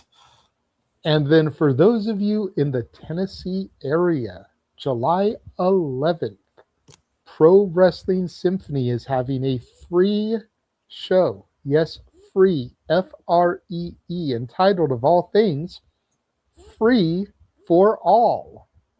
And we will be the match sponsors for their tag team title match. Nice. As Royal Prestige defends the belts against Dragon Kai. Damn. I thought that was the graphic that I had in there, but I guess it wasn't. What's up, Charles? I see your hand up while I grab the graphic. I like how the image that was a full blown game freaking thing. That was kind of cool. That is cool. I ain't gonna lie. Yeah, there it is. There it is. The game comes to mind, that one. Yep, and it's Super Smash Brothers Melee. Is what that makes it better. For. Yes, yes. That's Is it better? Yeah. Now that I see it, I can't unsee it. Yeah, yeah. But there's I saw it instantly. With our logo on there, sponsored by Simply Reliable Studios. I love that. 2 weekends from now. Yes. And then we showed it all off earlier, but we'll run through the merch one more time. Again, link in the description below. You can get the Simply Reliable Studios shirt. You can get our Halloween themed shirt where the logo is made out of bones. You can get our Christmas themed logo. You can get our very own Saturday Shenanigans shirt. You can get a shirt for Walter, the Rage of Wrestling. You can also get Walter's I Speak Typo shirt. That is great. That is you great. could also get Ash's I Heart Bloody Techers shirt. You can get the Emmanuel card shirt. That may be my favorite, I'm not going to lie. And you can get your very own We Want Mina shirt.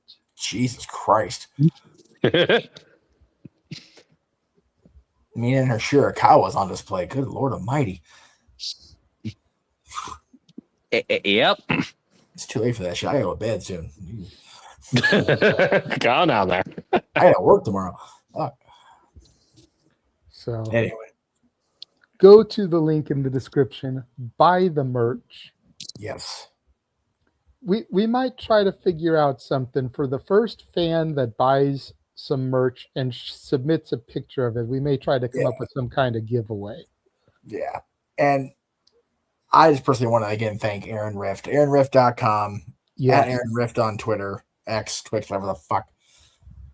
Because that's still my fucking media we're broadcasting on his channels, whatever channel it is. It's still weird. The original pitch was for the No DQ channel, but he was concerned about the algorithm with the watch alongs and then his reviews and everything. And like, I get it. I still don't fully understand algorithms, but he's been doing it for way longer than I do. Hell yeah, dude. So I totally get it. However, he did say that if the views are up there, You know, if he sees like a big audience, then he may go ahead and just say fuck it There and you go. start putting it on the No DQ channel. So Shit. we had like 450 people watching our watch along today. We've got almost 125 people watching us now. I love it. Again, a good chunk of those people are on his channels. You know, because when you really think about it, Shenanigans maybe cracks 20 people on a normal basis. Yeah. So, but as Jeff said, thank you again to Aaron Rift for allowing us to be on his YouTube and X pages. Make sure you follow everybody. You've seen the handles. So for all you people out there that are watching on Aaron's channels, again, we don't put everything that we do on them. We've been allowed to put our interviews, Shenanigans, and the watch-alongs of the three major companies, WWE, AEW, and TNA. We're not even sure if that extends to Ring of Honor and NXT yet, because those are under the AEW and WWE umbrellas. Yeah, those are subsidiaries.